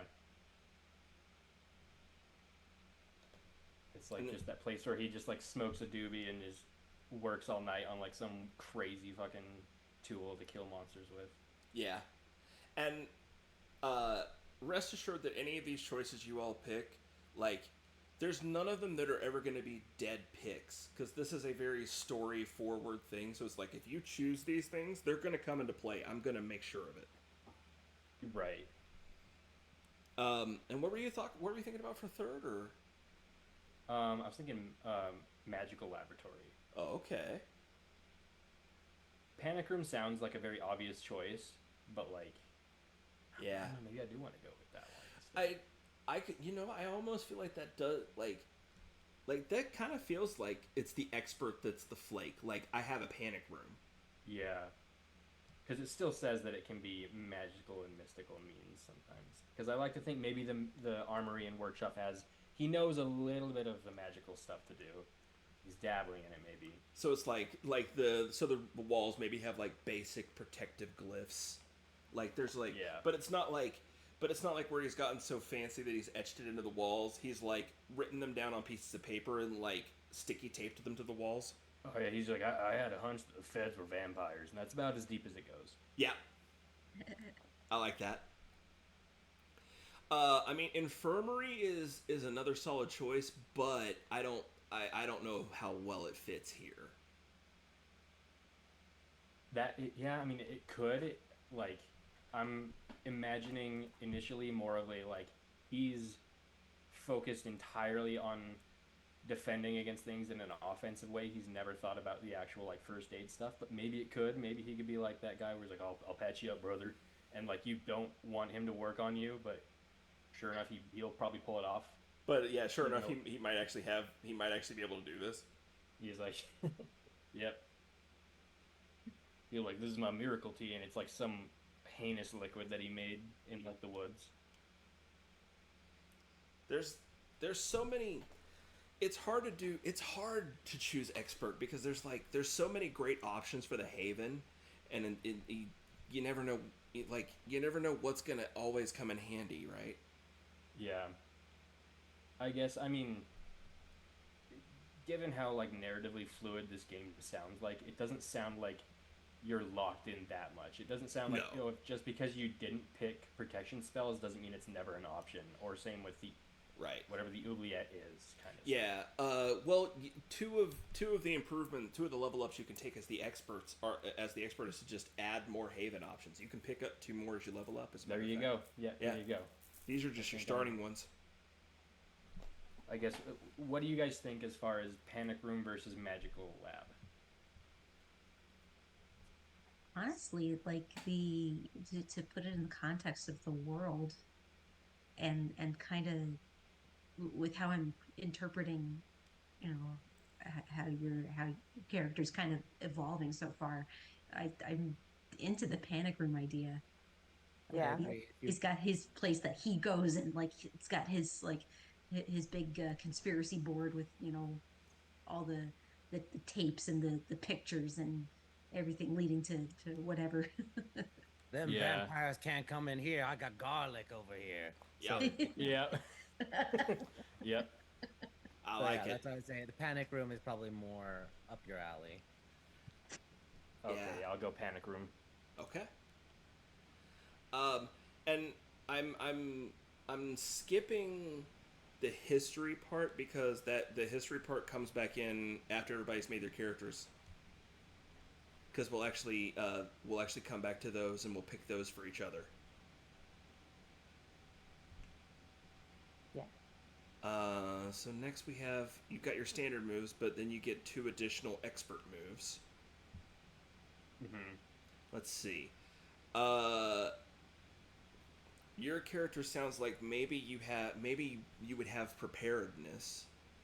Oh yeah, that sounds like a given. Yeah, when you need something Doomsday unusual or Prepper. rare, you can roll plus sharp, and on 10 plus, you just have it already. Yeah. Oh yeah, he was definitely on an episode. He was about to be on an episode of Preppers, but then he got too in depth on the magical shit, and they were like, "Yeah, we can't air this guy." Absolutely, 100%.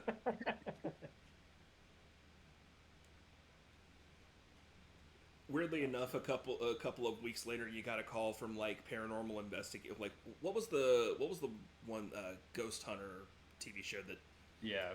they did like a 24-hour live episode at like, and I bring this up also because it's like the mental institute that's like 30 miles down the road. They did it there. That's right. It was like the one on Discovery. It was like one of the prominent ones. I think it was the Discovery one, but they did a 24-hour live episode going through that mental hospital trying to find ghosts. Nice. Yeah, they're running out of content. They sure are. Oh my gosh. Let's see.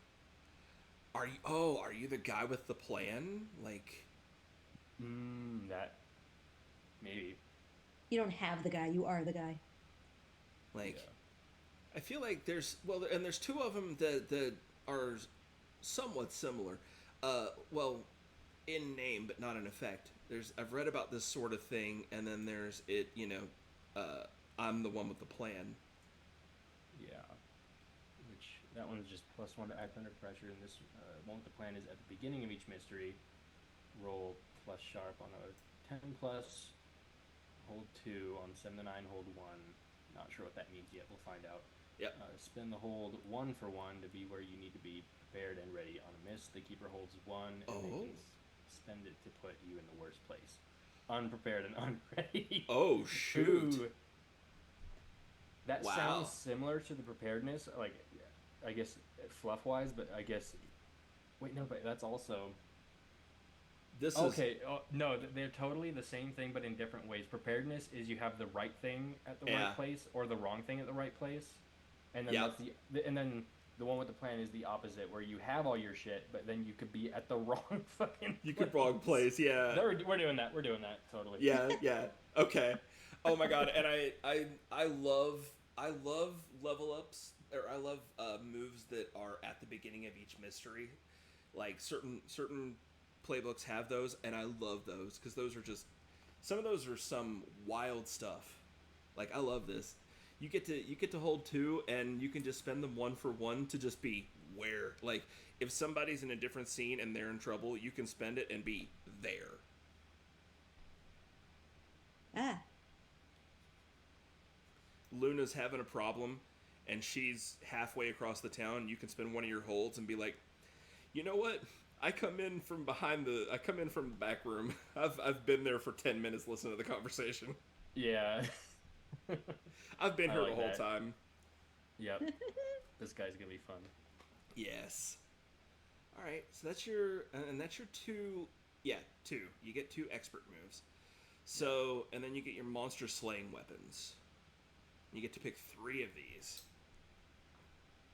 Sword, clay, blessed knife. That sounds kind of cool. Ooh. Dagger. I like. Yeah, maybe I'll do like some of these bladed weapons, and I'll pretend that he's like Like a knife, just a knife bladesmith. collector. Oh, he's a bladesmith. Okay. yeah, he like knows how to make Oh, or pull iron sword or dagger. he has absolutely been on an episode of Forged in Fire. Yeah, I've. That's actually pretty. I've tutored under some guys that went on Forged in Fire. Oh, damn. Really? That's awesome. Yeah, That's so cool. I make a lot of knives myself, so this is like me if I went down a weirder path. I love it. That's This is so gonna be an awesome. easy one to get in character. Immediately in love with this character already. I don't even know his name, but I like him. Yeah, let's see. Magical dagger and I guess a shotgun. Yeah, because good old-fashioned bang bang. You gotta have one shotgun. Mm-hmm.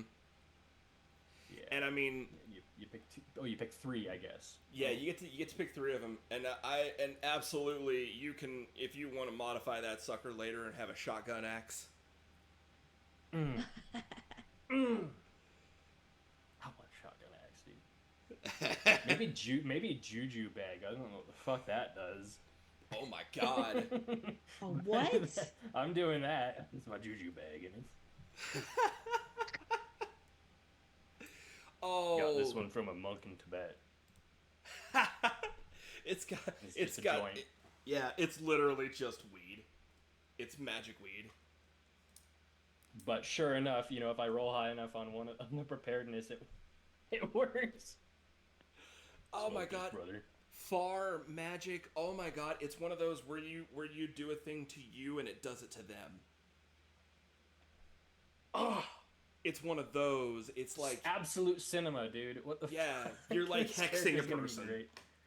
Like Yeah. like you can mess with the juju bag and then put a cigarette out on your arm and the other dude gets the burn mark. Hell yeah.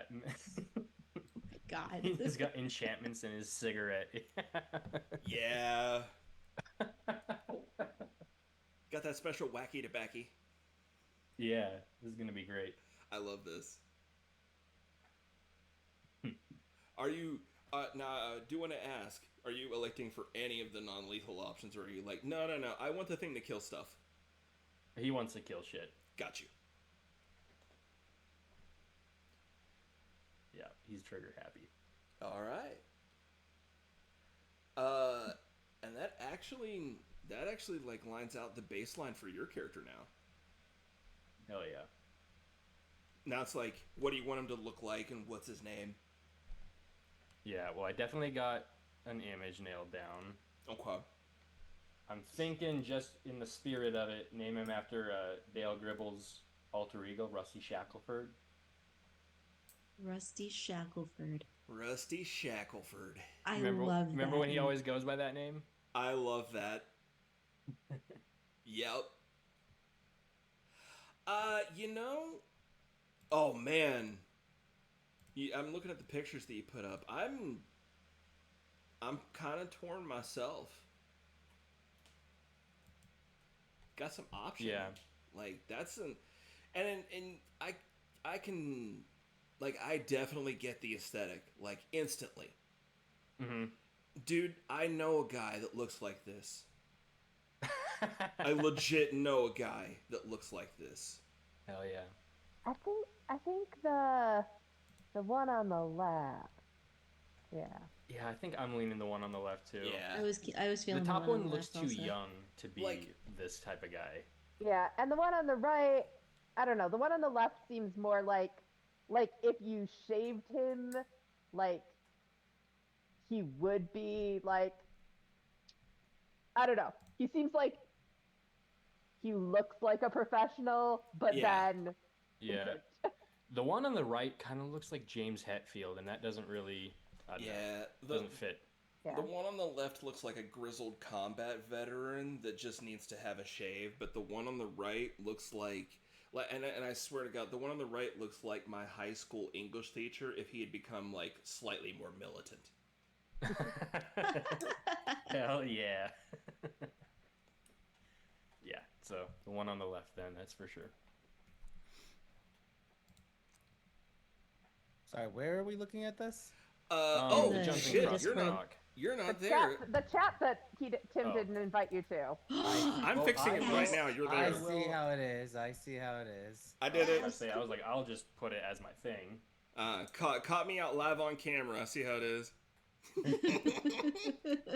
There you go. I have added a Kassan. Awesome. Order has joined the chat. You're all welcome. Spot for you to. Yes. I'm like. All right. There's a spot to edit the image on here, right? Through the character sheet. Token? Yes. I can't remember. Yeah. Let me pull up Rusty to take a look at him.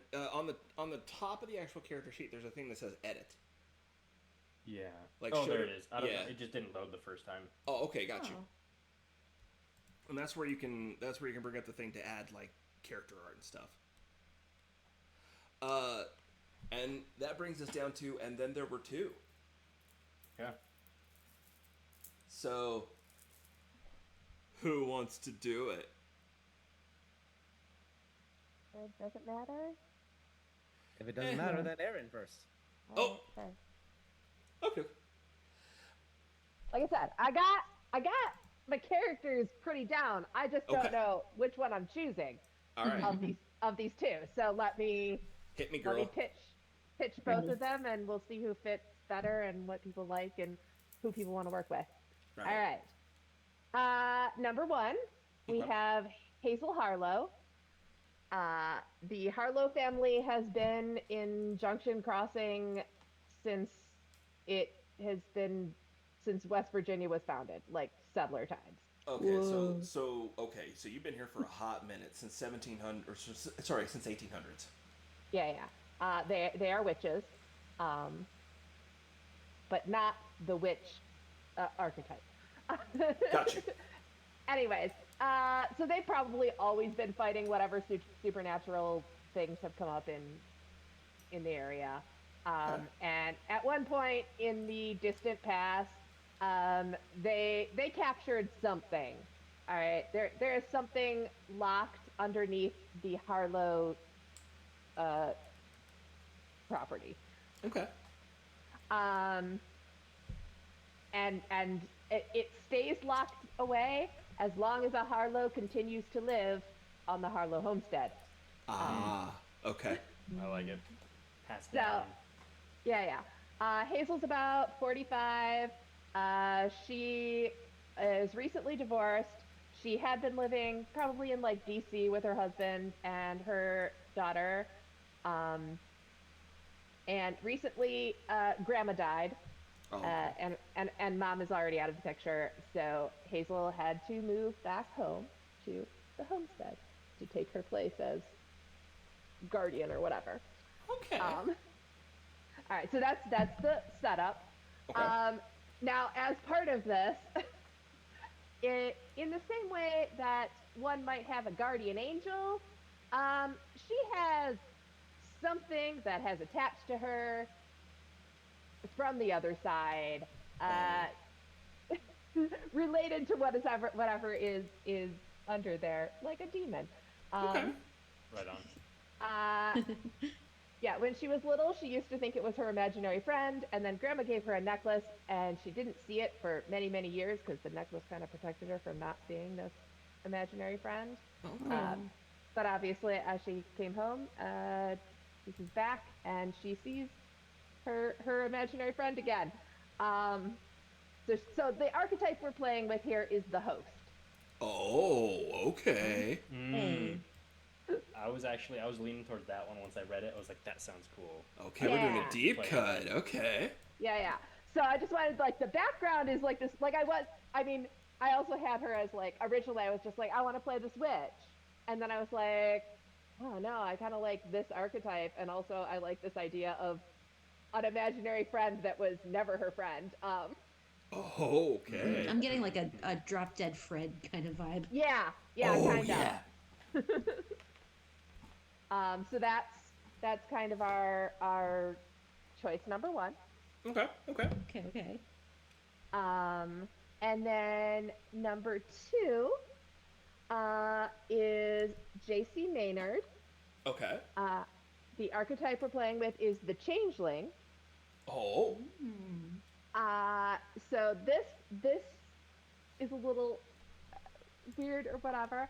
I'm thinking that Old Man Maynard, like in 40 years ago when Junction Crossing was at its peak, he ran the train station or whatever. And then obviously it closed down, and he turned it into a train museum that nobody really comes to, but there's a train museum. We have one of those. Yeah, no, that's canon. Yeah, I'm like, that's a thing that happens. There's always a museum in one of these towns that. 1,000,000%. You hit the nail right on the head, girl. Yeah. Anyway, so he's essentially the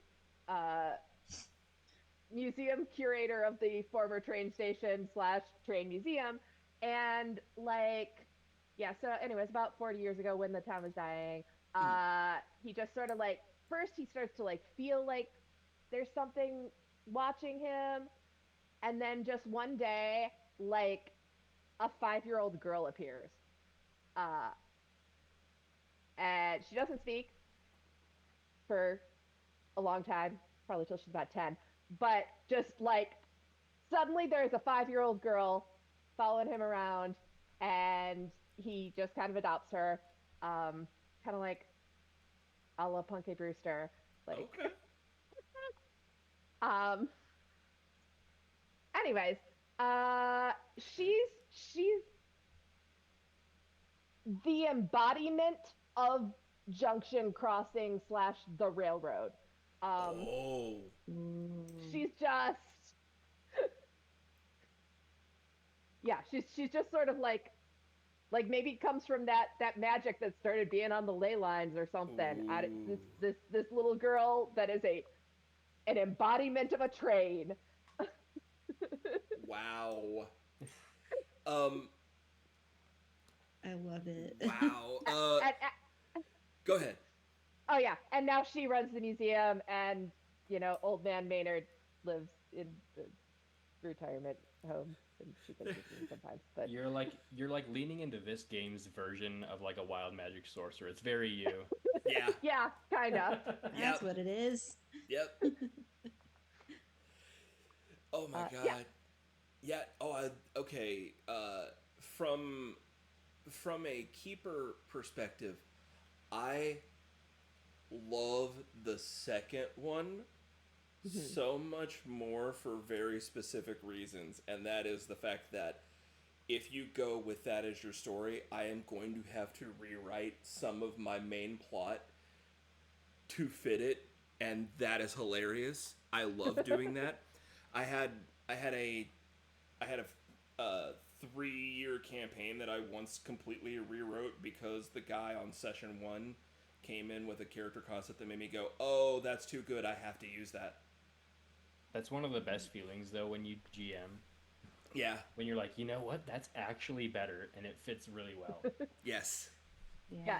I liked the changeling, and like originally I was gonna go with like the basic Fae, like little girl walks into the forest and then she comes out and she's not the same. But then I was just like, what if I was a train? What if I was just A the train. soul of the city? It's Like, it's what's that musical? Oh God, oh yeah, I know which one you're talking about. the one with all the trains. Starlight Express. Starlight Express. That's the one. The Oh train my God. manifested a woman.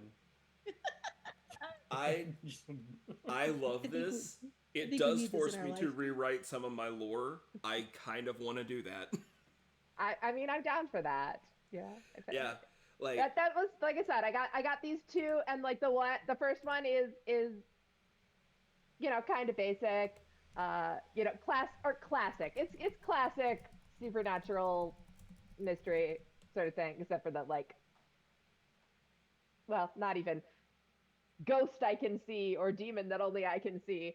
Uh, but yeah, the train was like, I was like, what feels junction crossing-y? I like that. Nice. I had initially put a bit of a sinister undertone to what's going on with the rail lines. Mm-hmm. I don't necessarily think it has to be changed to be not so sinister, but I think it would be, and this is something that I want to be able to do with different parts of Junction Crossing, is just like open certain parts of the main storyline up to you all, and you're in, like, one way or another, all of the storylines converge back to the main one, and so your individual connections with things like you know uh, Luna's Luna's reoccurring problems, and then Rusty's conspiracy theories, and even your family history, like, eventually would lead all together to be connected. Yeah. And that would, I think, it's having your family line being part of the founders alters some of that, but not in any negative way. Just like it makes it more. It makes it more. What's it forces a draw in. Like, you don't have a choice. You have to be concerned about this.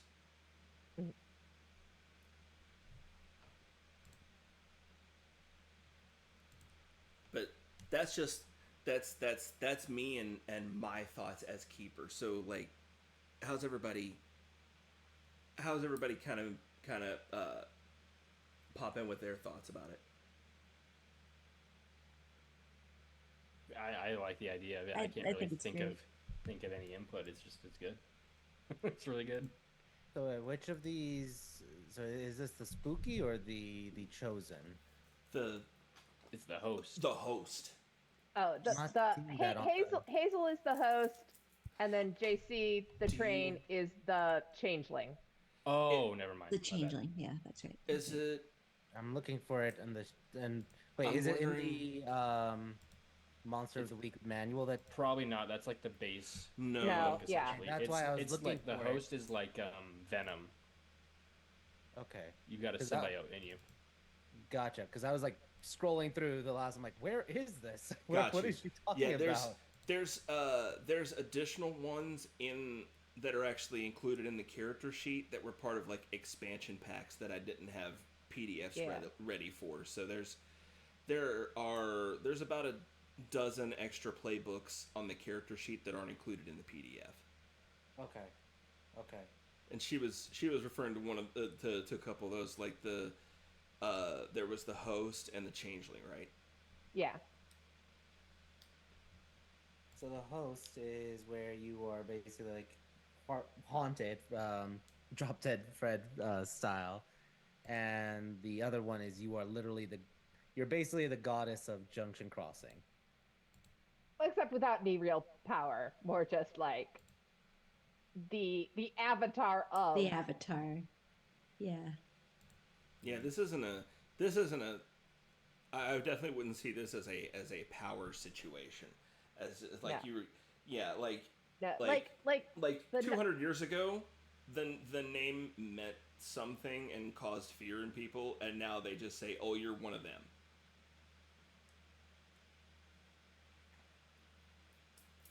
Cool.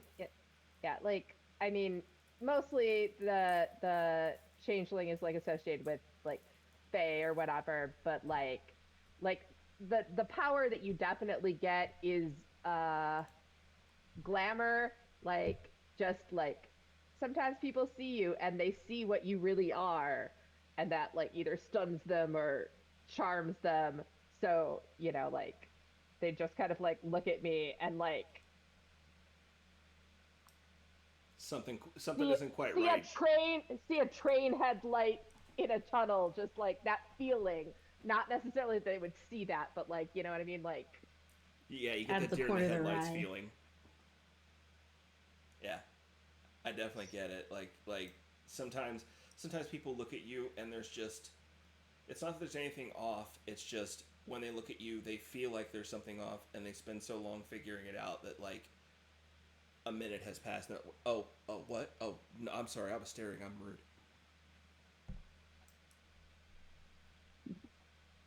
Like, or the the person you look at for too long. That's like, I know I've seen you from somewhere. Where? yeah, more just like an uncanny feeling than a Yeah.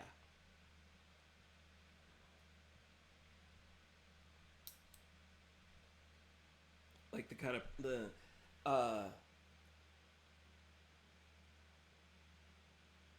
my mind's connecting it to the kind of person that you look at and the hair on the back of your neck stands up. But there's no reason. It's just you look at them and that happens. yeah. I love it. I like that. I like there's like it intersects with some main plot elements, but the thing is, what everybody's doing is going to at some point in time intersect with main plot elements. That's half of the point.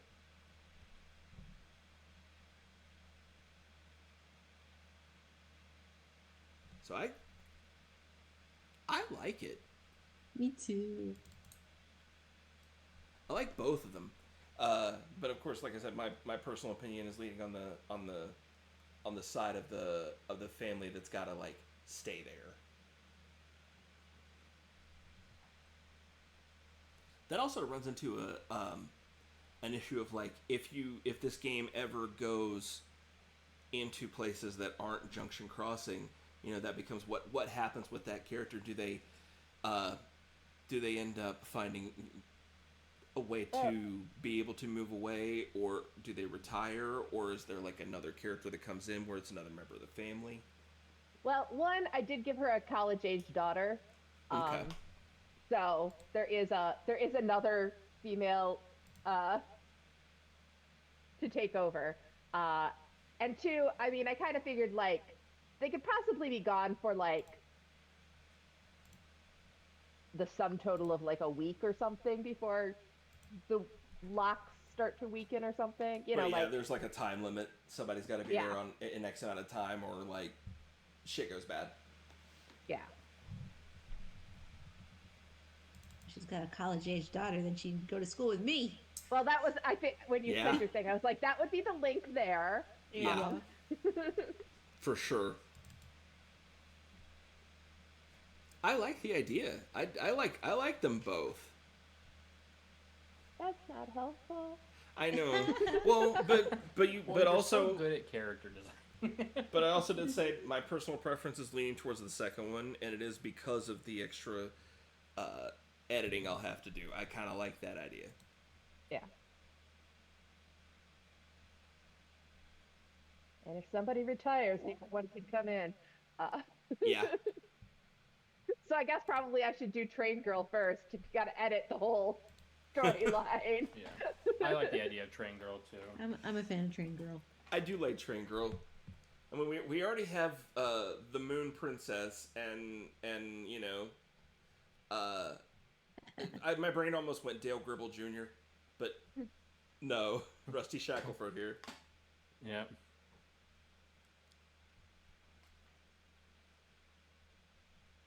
So I like that. All right then. Cool. Castle. Calamity. That's him. Well played. Calamity. He is the calamity. So let's see.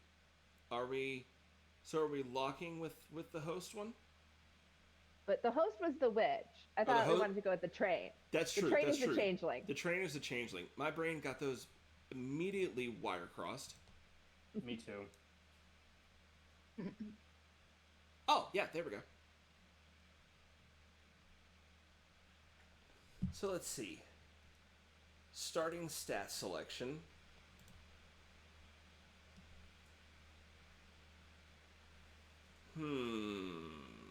How in tune with the weird are you?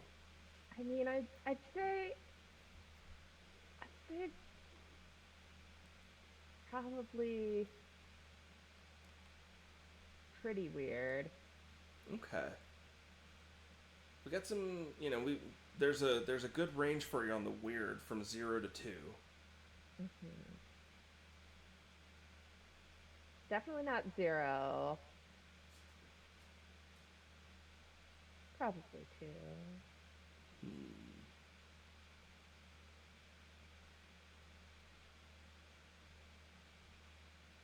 Let's see. And bit of an otherworldly charm. Well, that's just the automatic, like... That's just the automatic thing that they get. Yeah. Okay. Not necessarily... I mean, I'd say as a human, she's actually pretty awkward, but... Okay. Let's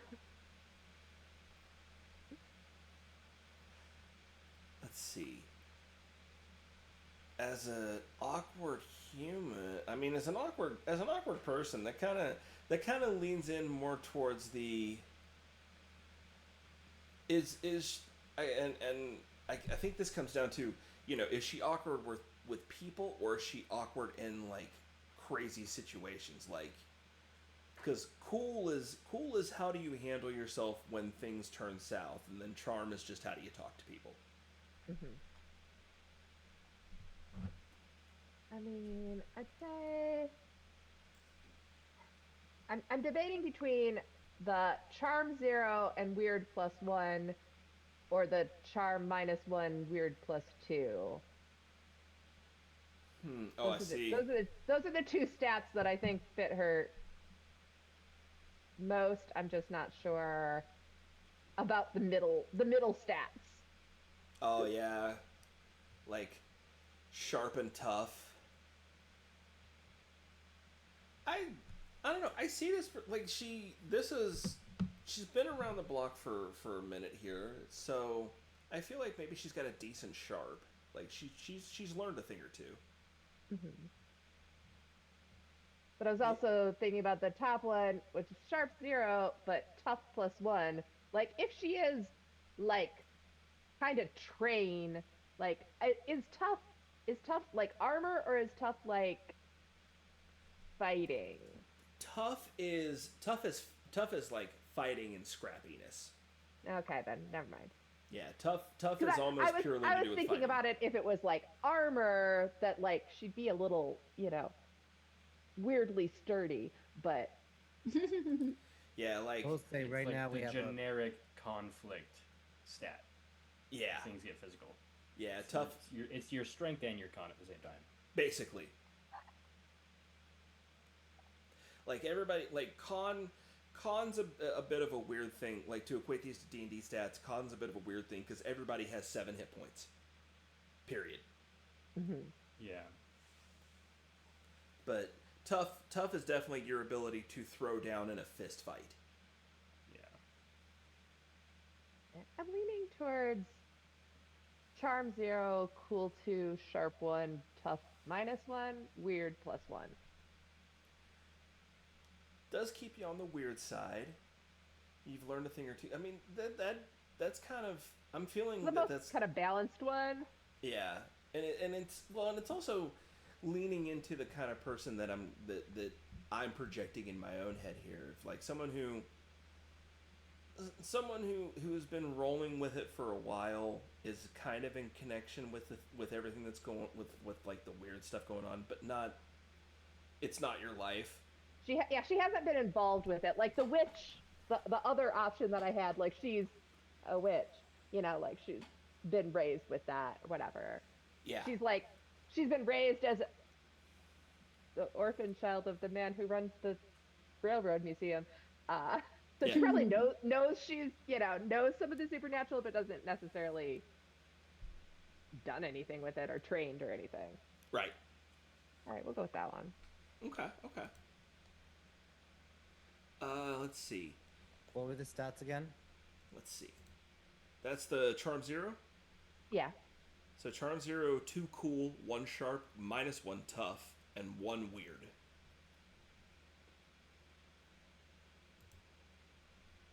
Do we have anybody with a decent charm? I have a 2, I believe. Okay, Yeah, yeah. it's the highest one. That's definitely decent. Stats cap out at +3 max, so. Okay, yeah. Let's see, what is your luck special as a changeling? When you spend a point of luck, something or someone related to your inhuman heritage or your human upbringing shows up soon. Okay. Soon. But that does give you a lot of leeway when she's just the embodiment of the. Yeah. A lot like yeah. Oh, you use luck? I get to drop a plot hook.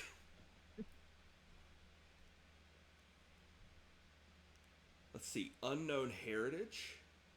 Your non-human heritage has pitfalls you were never taught about. Pick 3. Ooh.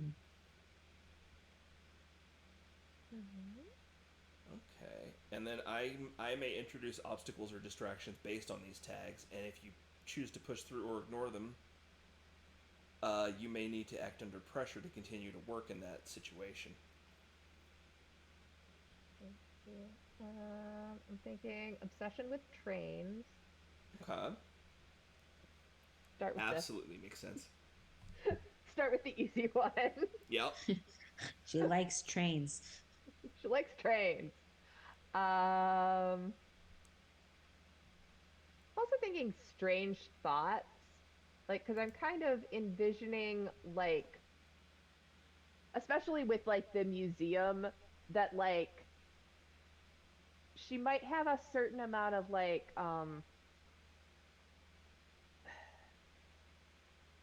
almost a medium capability, like as in like she'd see an old photo of something and kind of get like a memory, Like a vibe. yeah, Okay. like Strange thoughts. Okay. just strange thoughts, as in like like the history of the town might pass through her mind but not be hers, like True. not necessarily anything that would help her, but just like that would distract her. I'm like, what the fuck is that? Okay. I like that. Let's see. Some of them are just funny, like dietary restriction. Can only eat Dietary coal. restriction? She has to, she has to eat like a train. Must have bituminous coal. That's great. She's really into that charcoal fad diet. The charcoal cleansing. Yeah. I feel like that's just maybe a little too That's on the nose. Yeah, that's a little. Yeah. No. I am definitely being a meme. I'm thinking just sensory bombardment, kind of in line with the strange thoughts. Just like sometimes she takes in more than It gets a little overwhelming. Yeah. yeah. Okay. But that's why she likes her museum where nobody ever shows up. It's nice, it's calm, it's quiet. I like that. I like that very much. Let's see. Basic moves, and then you get 3 additional changeling moves. You automatically gain glamour. Your appearance is clearly inhuman. When you feel calm, you get to maintain your illusion, though. Okay. Yeah, yeah. Like I said, somebody just. You're Oh, dang. You may drop your glamour and display your supernatural power to turn a roll into a 10. Ooh. that would be the kind of like charm. Like she doesn't have natural like conversational charm necessarily, but like Yeah. So what? She just becomes a train? No, but like you get hit with like the oh my god, I immediately thought of It and the Deadlights. well, Like I don't know well, if you've seen Stephen King, if you're familiar with that, but like the deadlights, that as soon as you get hit with that light, it's just like, and you're just like, bleh. like I was well, okay, so the other one that I was gonna take from the list was lockdown, which is you can stun people with a power like a petrifying gaze. Oh, okay. And for that I was definitely thinking like they would look at me and get the like literal deer in the headlights of like if you've ever been like on a train track and you just see the lights coming towards you in a tunnel, Absolutely. like that they just sort of get that feeling from looking at me. Like that's lockdown is like Okay. a train is barreling down at you. I like that. I like that. Let's see. I don't know exactly what the glamour, like the positive part of it is, but so those are two of those. And then the third one I was possibly thinking because this also kind of makes sense for a train vibe. Strange paths. Oh, I was just reading that. You can walk or drive between worlds. However, you don't know the way very well. When you take an otherworld shortcut, roll weird. On a 10 plus, you arrive quicker than otherwise possible. On 7 to 9, you find trouble along the way, or you only get part way. Encounter locals or save only a little time. And on a miss, you arrive too late and have to deal with something blocking the way. Do you? That's pretty cool. Are you all familiar with Scott Pilgrim? Somewhat. I got reminded of Ramona Flowers there, like with specifically with the strange paths, like the taking the subspace highways going between places. Right. Like there's this really convenient highway that goes straight through your dreams. Yeah, and I'm just kind of thinking again, like, you know, it's not a literal thing, it's like a metaphorical thing, but like being a train that just like I go places. And that's just like the power. I go places, but I'm not very good at it. It's like the supernatural modern version of like, you know, like Keyleth in Vox Machina doing the, you know, traveling between trees. Yes. Yeah. I'm just sort of thinking like, just Sun tree, A-okay. like I pull it and we all, whether it's literal or metaphorical, we all kind of find ourselves sitting on a train going to wherever we're going. Yep. How does that happen? One minute you're standing by the side of the road, next minute you're sitting in a train car. That's pretty far out, man. How did we just? Okay, you know what? Never mind. Don't think about it too hard. It'll break your brain. Got it. So those are the moves I'm like thinking. chains. I like that. I like that. Okay. Let's see. Oh, you get a mode of transportation. Oh, there you go. Train is not an option. Unfortunately, no. Darn. Does anybody else have a mode of transportation? Not as of yet. I don't think I so. don't think so. No. Nah, everyone else is hoofing it or Shotgun. taking an Uber. Yeah. I'm either thinking like my original thought was she's the kind of girl who would just take her bike everywhere. Oh yeah. But part of me as a team thinks like maybe I should just have her dad's old pickup truck, just in case we need to everybody go someplace, not via metaphorical train. But if I you're like that. on your bike, you could have like a, you know, especially if you're riding your bike at night, you have your little headlamp. Yeah. Like And that when you're seems coming in like a train. like that was kind of my vision for like, yeah, if it's just for her, so she's just the kind of girl who would probably have a bike. Yeah. But having a old pickup truck might be helpful for the game. Yeah, Yeah. true. Let's see. There's also like a couple of just car options. You just have a car. Yeah, no, I definitely feel like if she does, I It'd be mean like the other, well, I guess, well, no, except it says in poor condition. I mean, Uh, it could be just one of those like carts that you have to like crank on the railroad, you know, like hand Uh-huh. crank, yeah. but it fits all of us. Yeah, no, I was just thinking, I mean, the West Virginia classic of probably old pickup truck. But the other thing I was thinking was classic car because her dad was like 40 years ago and like has a museum. Like, he also seems like he might have a Yeah. classic car. Yeah. I think they try to have it in nice condition, but Well, there are those folks in West Virginia where their houses may be in complete disrepair, but boy, that car. Yeah, no kidding. well, Yeah. you can have a fairly new car in decent condition or a classic car in poor In condition. poor condition, yeah.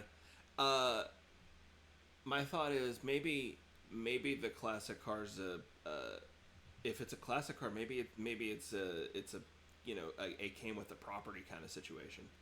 Yeah. Yeah, we'll just go with that. We'll go with the classic car. Okay. I like that. She And then probably we- still takes up bikes most of the time. Oh yeah.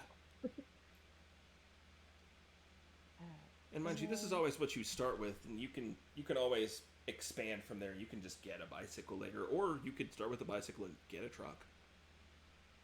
No, I'll start with the classic car in poor condition, and maybe I will renovate it Yeah. That so it should becomes leveling in up. nice condition. See, and then that also opens up a whole plot line. You get invited to a classic car convention that you never put your name in. Yeah.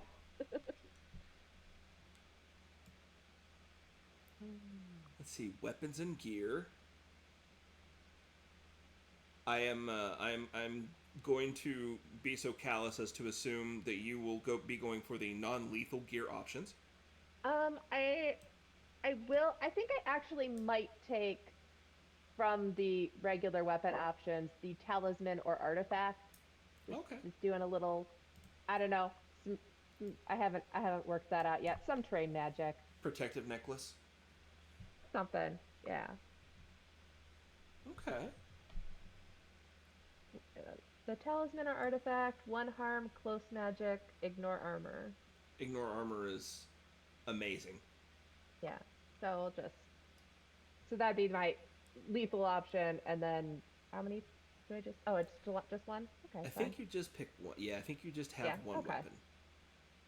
You know what? Yeah, I'll go with the magic. Okay. Something to shut up with her. And I get mementos. Get 2 of these.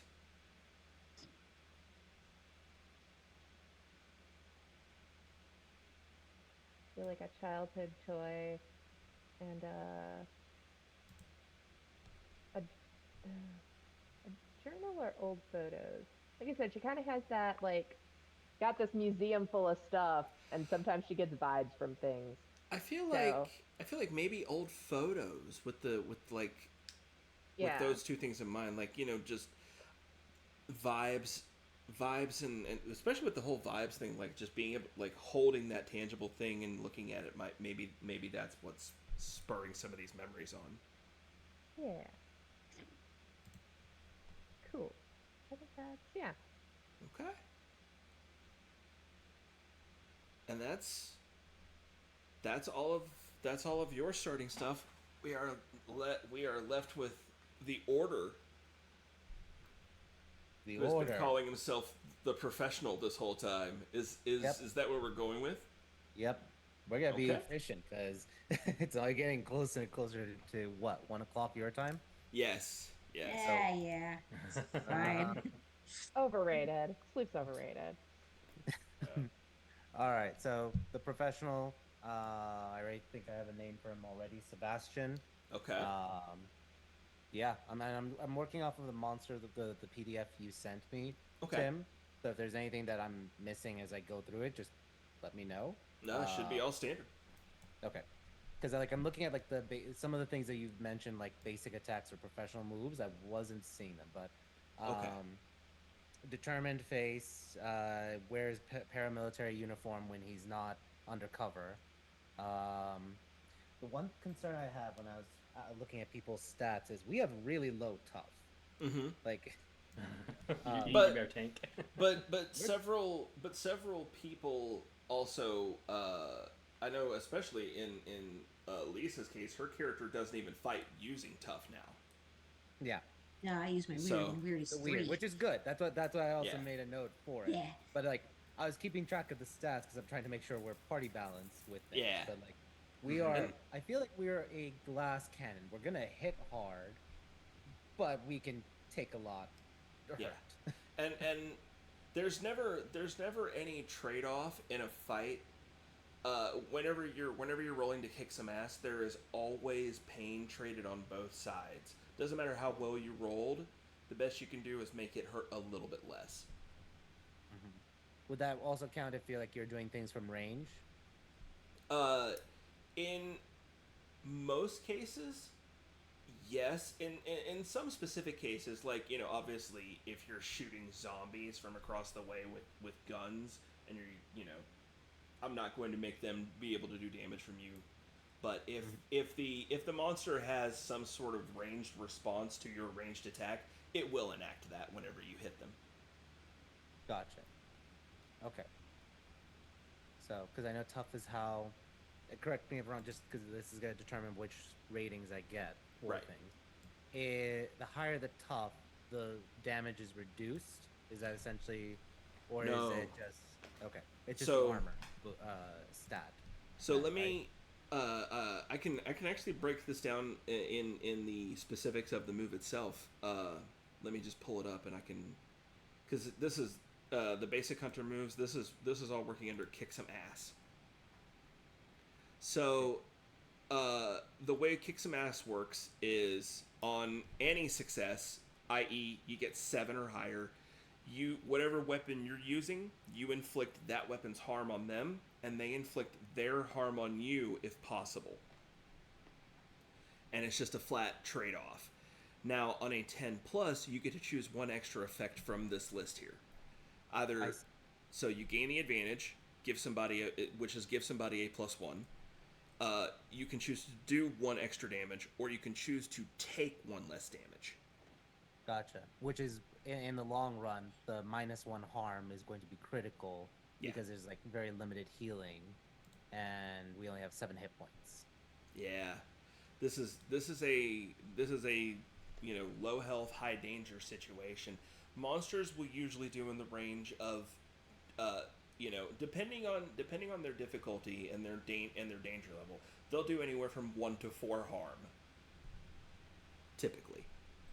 And anything that takes you over into 4 harm plus, you are now unstable. Which is, if you do not receive medical treatment, like professional medical treatment, you will now continue to lose health even if you're not being hit over time. Gotcha. So, we really do need then somebody who's gonna fight. Like I know, like Luna C has the +3 that you can attack with. Yeah. I don't know if Ruger, your character, you have the sharp. Wait. Okay. So when does cool come into play then? That stat. Cool usually comes into play more in the investigative side of things, but also it is covered with act under pressure, which is like if you're in a fight with a monster and you don't necessarily want to do damage to it, like you want to maybe you want to blow some smoke in its face so that it's blinded, or you want to hit it, but you don't want to hurt it. You want to push it like 30 feet back so that it's in the exact right spot where you guys set your trap. that's where act under pressure would come in. That's using cool instead of tough. Gotcha. Like, Alright.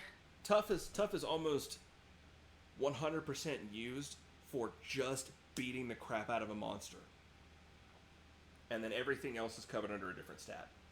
Yeah. I think just to make sure we can at least have like the balance, I'm gonna pick the first line: charm 0, cool 2, sharp -1, tough 2, weird 1, -1.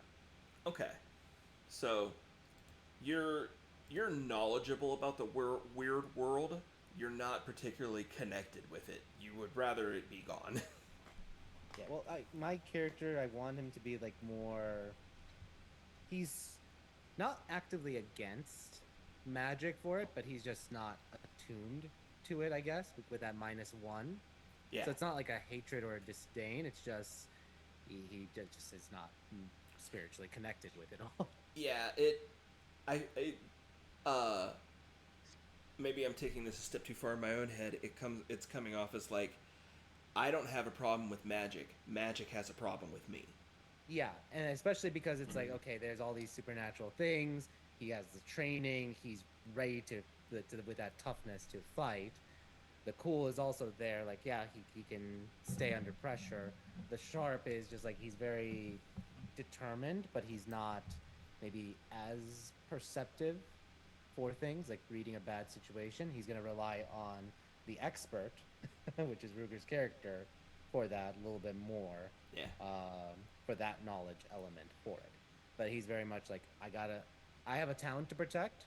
I have people I have to report to. I gotta get the job done one way or the other for it. And I prefer, we could do this the easy way, the hard way. I prefer things the easy way, but I'm ready to throw down if needed. But you're more like, you like the easy way, but you are more than prepared and ready to do the hard thing. Yeah, because sometimes you need that. You need a bad guy sometimes to bring down the hammer. And it's not out of maliciousness, it's not out of hate, but if there's a zombie, there's no reasoning with a zombie. You blow the head off of it. Yeah, you're the guy. You're the guy that like does what needs to be done, not because you like doing it, but because somebody freaking has to. Yeah. So that's kind of like my character with Sebastian. Let's see. So after stat adjustment, we just go down to the agency, and this part I like. We did establish that you're working for like the Gino's pizza chain, like the local pizza chain, but I want to leave it to your hands as to how big of an organization is this? Are they like, is this like a black, like the examples here, are they a black budget government department? Is it like a secret military thing? Is it like a local militia? Yeah, I kind of like the, what was it? I think I read it. Like a secret military arm or black budget government. Again, not evil, not like, oh yeah, we're here just to kill, but like part of the division that's trying to understand. But he's there to monitor and make sure that doesn't, like, civilians are taken care of. Like at the SCP, like the Secure Contain and Protect. Yes. Or like in the Hellboy, I think it's DPRD. I was thinking that initially. Affairs, like that type of thing. So SCP or DPA. Yeah, I like it. So like they're. Go ahead. Are you talking like full BPRD to the point where like you guys are like employing cryptids? I don't know. I'll leave that up to the keeper, or maybe because it's just starting, we haven't yet, but we're open to it. Because again, it's not hunt these creatures down to extinction. It's understand, but because we did the Emerald Falls one shot, we already are having zombies killing people. Yeah. So, first thing is defense. Second thing is understand. So talk softly, carry a big stick. You're the Hopper to my Murray. Yeah. If it was Stranger Things. Yeah. Exactly. Yep. I like this. I think the organization, they're not global. Yeah. They're not they're at best Eastern Seaboard. Yeah. Which kind of goes in line with the resources. I was thinking well-financed and good intel. So it's not like I can have official pool. I don't have advanced gadgetry or support teams. I just have there's a lot of money backing me up and good information, so I know what to do. Yeah, I like that. And then you have to pick 2 red tape things that you got to deal with. Let's see. I think bureaucratic, definitely. Okay. Hold on, I'm just writing this down. Good intel. And then maybe interdepartmental rivalry, because this is all brand new. There's no like, hey, this is the way things are done. There are different teams, especially as we are growing with things. Yeah. I think that makes sense, especially because of how new things are. So Yeah. one department's like, hey, kill them all. The other is like, no, let's study them, and I'm caught in the middle. And I like that. I like that. And I think also to address the does this agency employ any cryptids? I don't think they have any yet, but like you said, they don't. It's not that they're not against it. It's just that it hasn't happened yet. Exactly, because we're just like, and this is just based off of how you described it. Everything's brand new, happening, and starting to grow more and more, and it's going to eventually spread. So because it's brand new, new department, new bureaucracy, and then all the departmental rivalries, CIA butting in, FBI's, all that stuff. Oh yeah, yeah, yeah, yeah. Homeland butts in every once in a while. It's like, what are you even doing here? Go away. Yep. Okay. Yeah. All right. That brings us back up to your moves. All right. When you deal with agency requesting help or gear, you making excuses for failure. Roll sharp plus sharp. I think then that's like automatic, and then 3. Let me see. Oh wow. Roll plus sharp. And did you? Which one did you? You chose the negative sharp. Yeah, Okay. Awesome. which that's gonna suck a little bit, but hey, it's okay. Well, it's all it also falls in line with what we're talking about. Like, this is a new agency. There's Yep. no set protocols, that kind of thing. So it's like every trip's gonna be kind of rough. Exactly. I still get put in like, or like it says, you might be suspended or under investigation or just put in the doghouse. I'm expecting me just to be constantly put in the doghouse, Yeah. but not necessarily suspended, because No, it's all no. new with No, things. I agree. Definitely because you're it's a new thing. Like they can't literally they actually can't afford to like they could financially afford you. They can't time-wise afford to replace you. Yeah. So They punish you by just sticking you with the even shittier jobs. Yeah. yeah, threaten Yeah. me like, yeah, well, once this is all over, you'll end up somewhere else in like, I don't know, Rhode Island. It's much more like Hey. the comic book Hellboy, where like the agency is actually really underfunded and like shitty budget, red tape, all that stuff. Yeah. Island's a pretty spooky place. Not gonna lie. All right, H.P. let me- Lovecraft. Let's see. Then you get 3 extra options.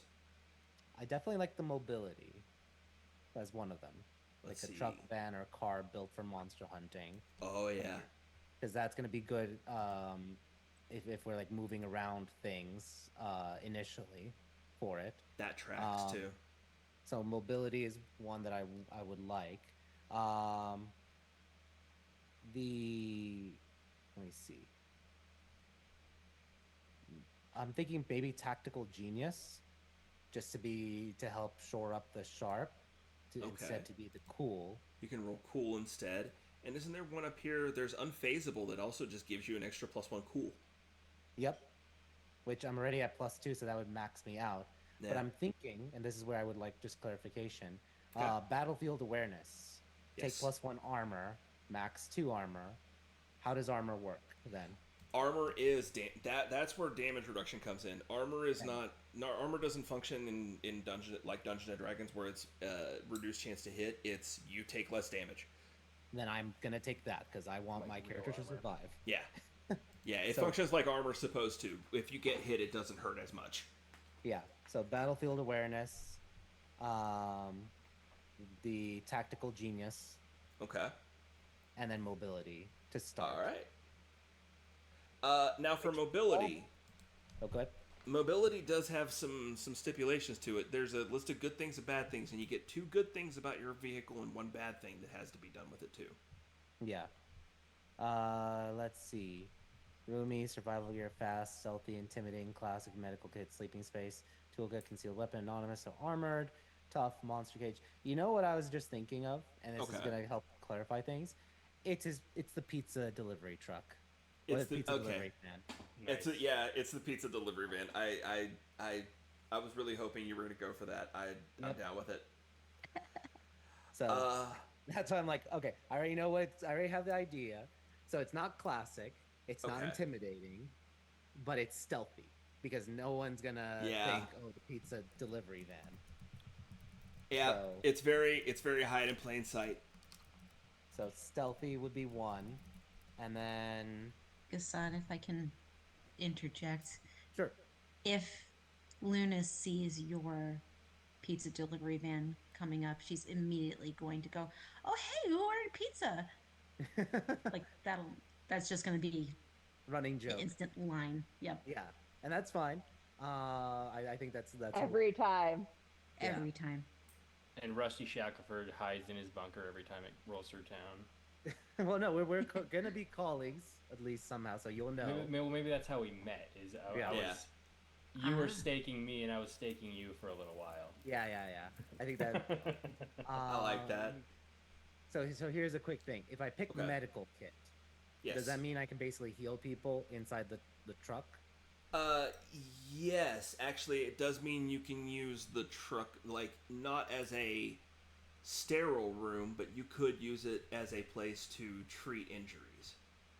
And that'll heal people up, right? Yes. Or okay, then I'm gonna pick that. I was tempted to go with armored, but we are squishy. I'm here to make sure you guys survive. So medical Yeah. kit. And then there's bad things. Gas guzzler? Yeah. Or, it's a pizza delivery van. Maybe it's just slow. Yeah, it could be gas guzzler or slow. I'm more in. I would think better gas guzzler because it's just like I have to Yeah. keep submitting these receipts because I am well funded, so it's like that would help nullify it a bit. I like But that's that. also a little bit gaming the system, so I don't know if you want me to meta that way. No, I do like that though, because also it's a delivery van. Like, it's definitely going to be a gas guzzler for sure. Yeah. So that makes sense. So I have to pay out of pocket first, but then I submit receipts, and then I get Yeah. paid out.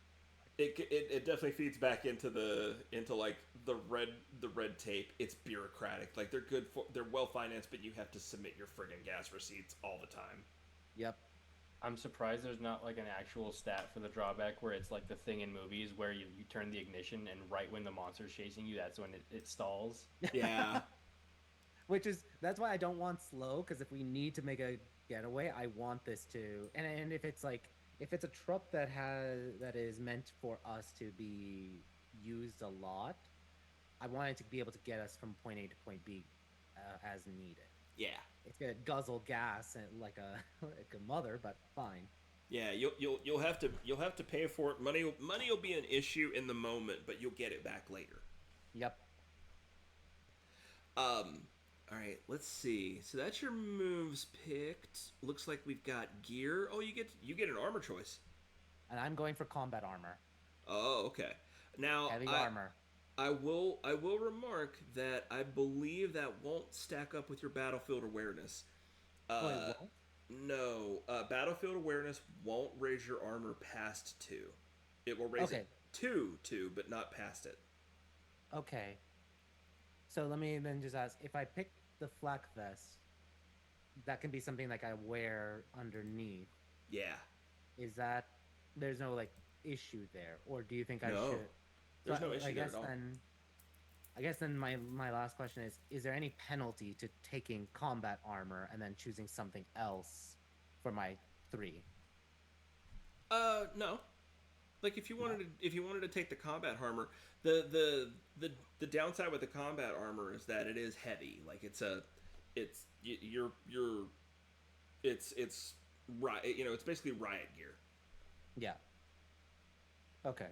And the flak vest would be. It has the tag of hidden, so it's one of those things where it's a bulletproof vest. You can just fully wear it underneath like your everyday clothing and always be armored. Gotcha. And no one will ever notice unless they try to shoot or stab you.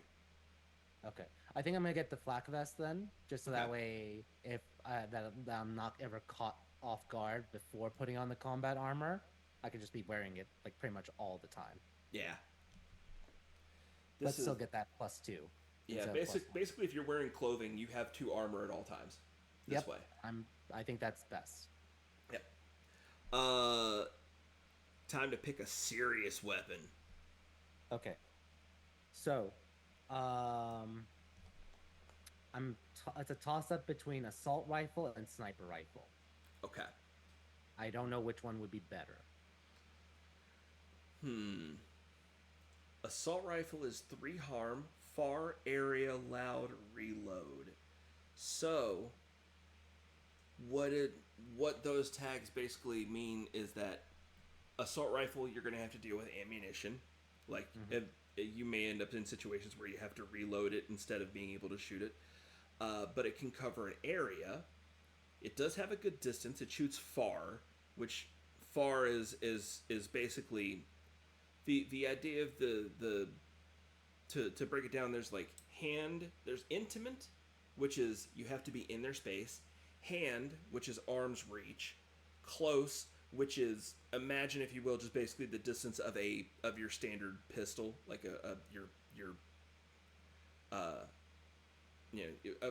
basic pistol. And then when they mean far, they mean eyesight. Okay. Cool. Loud is definitely I would call that in many situations a drawback. I would say in a few situations where intimidation is a factor, loud would definitely be a bonus. Yeah. Sniper rifle, you would be able to do quietly. You'd be able to do quiet kill stuff. You could have that whole thing of you're on the roof of the van and you sniped the monster almost the entire length of town away. Yeah. I kind of feel like I want the sniper rifle a little bit more, because where I'm also gonna have a normal weapon for if I need to be up close. Yeah. So Yeah, especially because I have a shotgun, so it's like taking the assault rifle probably we'd be covered enough with my shotgun maybe, and it would make up for what I don't have because I don't have. and I also get 2 other weapons on top of that. Oh, I guess you get a lot more than me. Yeah. Yeah, he this is his job. So like he comes loaded for bear. Yeah, again, I'm the one that's gonna help keep you guys alive. Like when shit hits the fan, I'm gonna be helping with the fighting a lot. Yeah. But still far enough so that I don't get hurt, and if I do, I have my armor. Let's see. Oh, and you know what? Also, when you're running around with like a lot of equipment like this, like a sniper rifle is kind of bulky and hard to move around with. If you're moving around with it with a flak vest as opposed to the combat armor you're talking about, you're probably having an easier experience moving around too. Yeah. Like if you need to quickly relocate. Awesome. So we got to get you 2 normal weapons, and then that's actually the last of the gear choices. Yep. And is one of them, because it doesn't show here, non-lethal? Yeah, at the top of the character sheet there should be a toggle, like non-lethal gear options. You can turn them on, and then it'll have an extra set of gear underneath normal weapons. Okay, I see it now. Yeah. Right. Let me just really quickly read them. Furious Struggle, Martial Arts, Master, Traps, Stun Gun, Hockey, Slingshot, Net. I feel like a Stun Gun? What do you guys think? A Stun Gun, or... Because if I want to do something non-lethal, because you guys are trying to not kill them, like the monsters shouldn't be killed. Yeah. Do you guys think a stun gun falls more in line with things, or do you think... Because I don't want to get close and get bit. So I think I want to go with stun gun. What was the second one? The second one was martial arts. I mean, if Okay. there's ever a time where we don't have a choice, martial arts probably, because like you got to think if there ever is a time where it gets melee, even if you didn't want it to, if you don't have martial arts and none of us have anything like that, you'd be in a pretty tough situation. Yeah. But Okay. I do think 'Cause- stun gun probably is a good idea. Just because, I mean, if you said you don't want to get in close, like stun gun is also, I think, close. Let's see. It doesn't say. It says one harm, hand, Hand. stun. Hand. Hand is the range. Hand is like arm's reach. Yeah. So I'm gonna So- be in hand reach no matter what. Even if I do martial arts, I'm gonna be in hand. Yeah. So I guess martial arts. I'm gonna go with martial arts master because it has a 2 harm, just so that way, Okay. I'm able to do more incapacitating. Yeah, I'm Right taking on. a look here. Let's see. 2 harm, intimate hand. Oh, 1 armor. Oh. Which Uh, that part I didn't understand. Martial arts master. So now I understand. It's the furious struggle above it does 0 harm but 1 armor. So so you can elect anything that has armor. You can elect to do either the damage, the harm, or you can elect to strip that amount of armor off of a creature temporarily. So, Okay. like martial arts master, you could hurt somebody and choose to either inflict 2 harm to them or be like they have -1 armor currently. Gotcha. You've put Then them in I'm a going- debilitating position. They take more damage now. Okay. I'm doing that martial arts master, Okay. and then I get 1 other weapon. Let me see. I think either I'm gonna go with another shotgun or the 9mm. Yeah, I'm thinking. None of them are. Wait, I'm a little confused. The shotgun is not loud.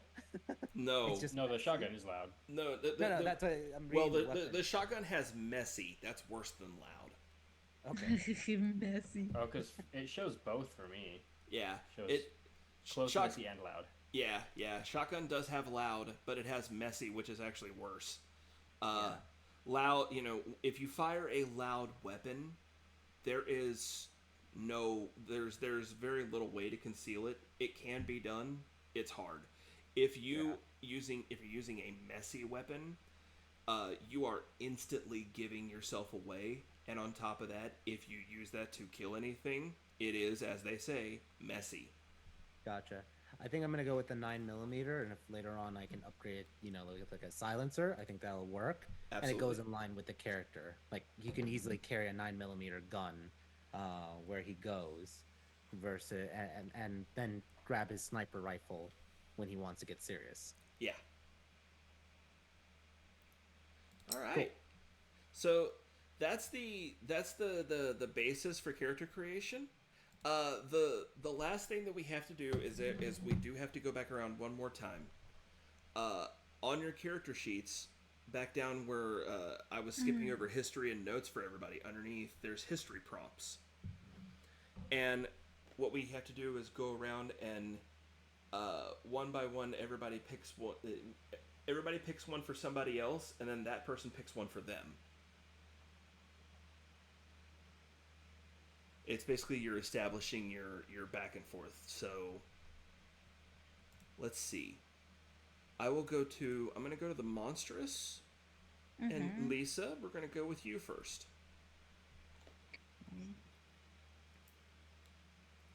I And didn't think about this yet.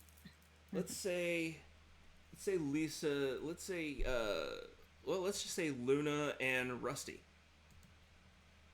So Luna, you have one of those history prompts that has connected you somehow to Rusty over time.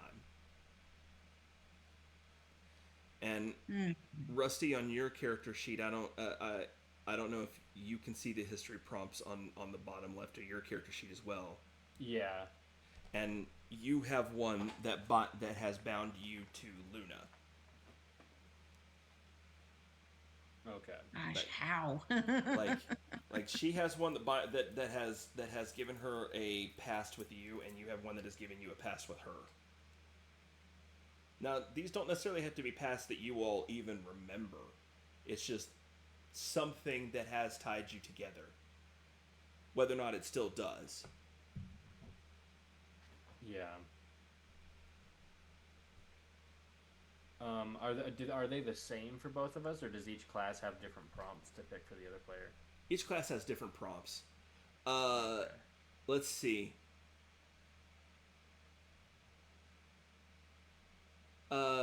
Lisa? Mm-hmm. Perhaps for you,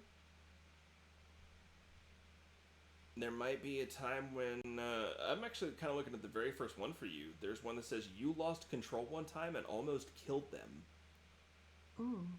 Ask them how they stopped you.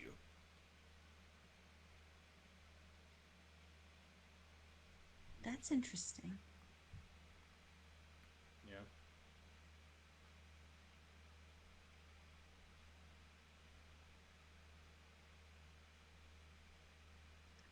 So I could see this as Luna being very clumsy. So it probably wasn't out of any malice or anything. Oh yeah, Mhm. like an Makes sense. accidental. It was a oops. Your powers went off and he was nearby. Might not even been he stopped you. He just wrong place, wrong time. Oh, Which is one of my abilities. Which is a Yeah. theme, isn't it?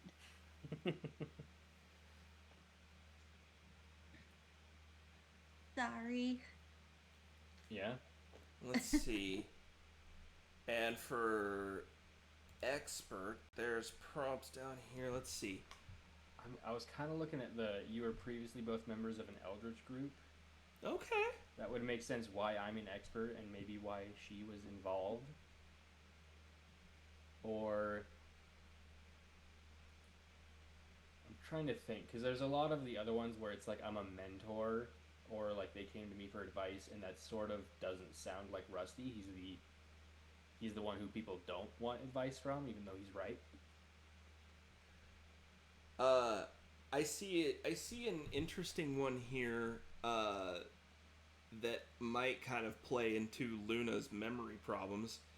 They know some of your dark secrets, and they've agreed to keep quiet about them. Perhaps it's they know some of your secrets, but they have in fact forgotten them. Oh yeah, That would yeah, totally that's not a happen. bad one. But like maybe you're still like kind of suspicious of Yeah, Luna that, like maybe she doesn't have memory loss. Maybe she really does remember and she just Yeah, doesn't. maybe she's just faking it. I like that. Yeah, like she learned something about you, and one day it came along. Like one day she just came back like it never happened, and ever since then it's just been like it never happened. Yeah, I'm gonna write that one down in the. Okay. I could kind of see the near death experiences, almost killing Rusty. That may not have just been one time. That may have been a recurring thing. Probably. Yeah. And what does it say about the rest of them? Do I come up with what that thing was, or what do you come up with? Oh yeah, It's your secret, yeah. Yeah. What secret did they find out about you? Oh, no, I was talking about her prompt about almost killing sorry. me. No, Sorry. how you stopped me. Yeah. Oh, how I stopped you. Okay. I just pulled some. I pulled some shrooms out of my juju bag, and it calmed you right down. Absolutely. Yeah. And I guess the dark secret. I don't know.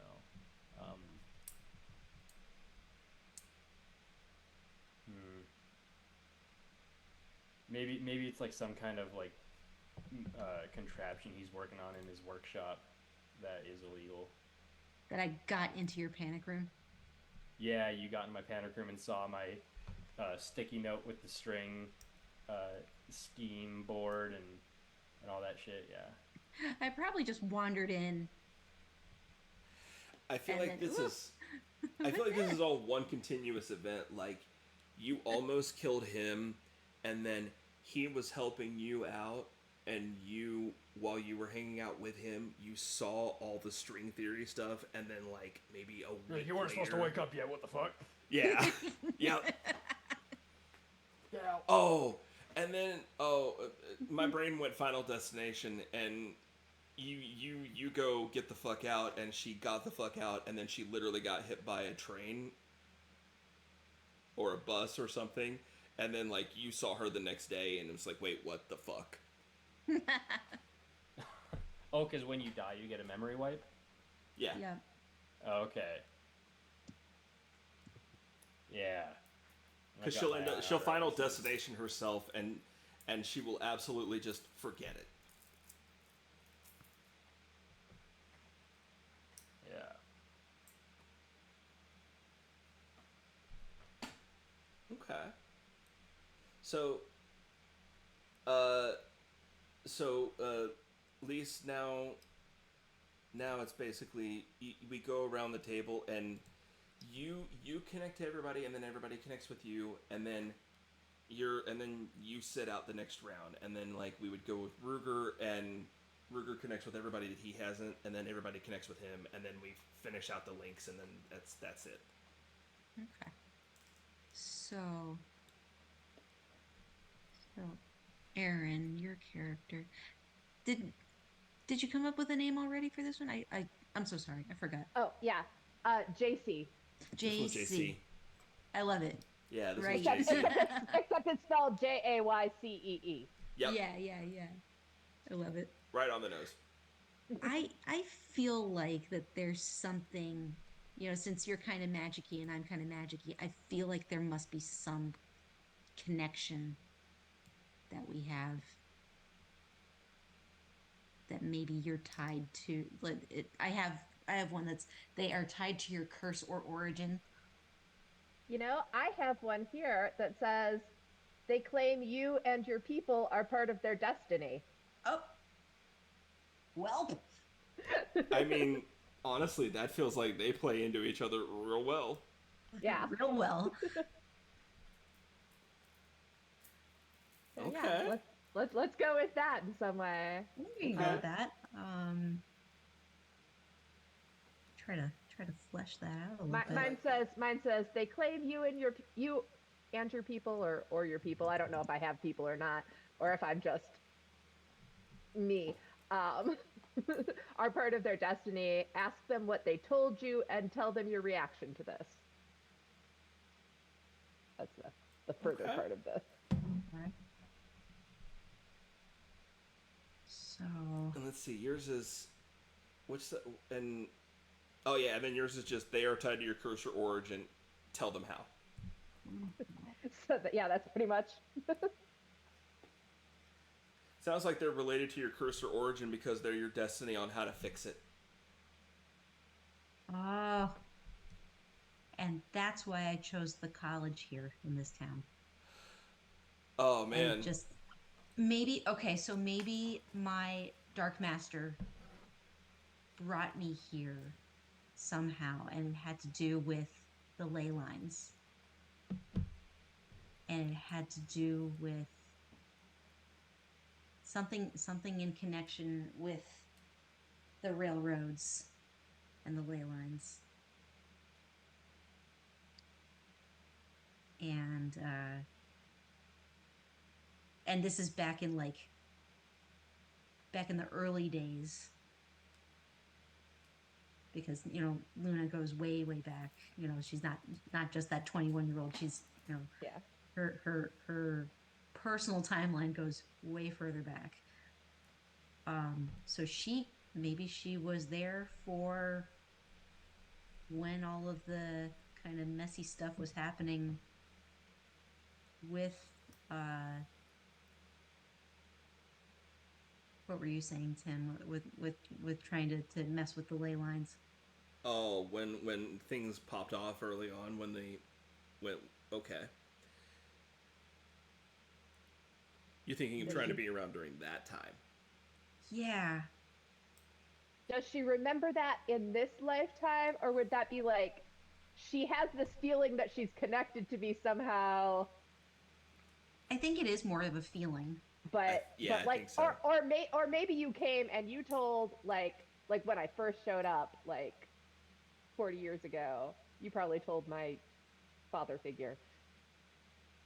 Maybe. And I must like, even though I go through, all these cycles and memory loss, that I just feel this kinship with you somehow. That makes sense. Because like my reaction is probably like, again, I don't really know necessarily. Like I know a little bit of weird, uh, but I don't necessarily know all about the ley lines or why I'm here either. So Like the weirdness, Right. yeah. So like we gotta figure it out together. yeah, we could be like fast friends, Yeah, cool. but then somehow, knitted in, in our pasts, we are directly connected. And like maybe in an earlier incarnation of mine, I worked with your family with the trains and all that. And so somehow our destiny is intertwined. It's Yeah. intertwined. Something has interconnected you. Cool. I Oh, like I that. like that. All right. That leaves us with Order and the Professional, with Luna. Yep. I think it'll like automatically. They're on the agency's watch list, and you've been keeping an eye on them. Oh yeah, that That's- totally That's not 100% going to be fits. mine. That's gonna be me with basically everyone. I feel like that's probably going to be, yeah, for at least 2 out of the 3 here. Absolutely. Yeah, no, all of them. That makes sense. Oh, you can. I mean, you what are can the other double down on those. options? What are the other options? I'll read them first, but I want to hear what Lisa's. Or sorry, the mom. I'm wondering, if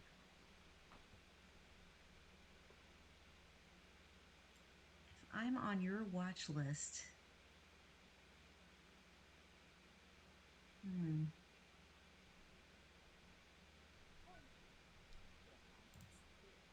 I'm almost looking at this last one here. Like it seems that maybe your and my relationship goes deeper, and it's like they saved you from another hunter who was prepared to kill you. So like maybe someone from your agency. Or yeah, like the CIA or Homeland or something, and Yeah. I protected because different bureau. But hey, Yeah. my jurisdiction. Yeah. Yeah, and that crosses over into your red tape issues. Yeah, Yep, I think that would work. I like that. I like that. I saved your life. That's awesome. And you've been keeping an eye on her ever since, so that other agencies don't come in, because nobody else is local, so they see this. They see this monster person, and they're like, deal with it. Meanwhile, you're like, guys, she forgets her entire memory every 3 to 4 years. Yep. Every 3 to 4 years. She loses everything twice a fucking decade, guys. Come on. She's nothing. She's not dangerous. Awesome. I like that. And then we're done with that. So Okay. So that's Luna tied to everybody. And which means Luna doesn't have to be included in the next round here. So every round after will get progressively faster. Yep. Rusty, I'll go ahead and put you in a spotlight. You're up next. All right. Let's link you up with JC first. Okay. Am I picking hers now?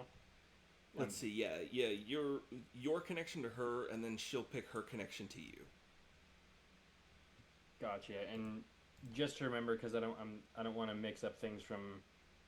You're doing train lady, not the other one. Correct. Not the ghost. Correct. Yeah. It's the train, and I work at the train museum in town. Are you from town? Is Rusty from town? He's from a little ways out of town, but legally, yeah. Yeah. And how old is Rusty? Like probably in his 50s or 60s. Okay.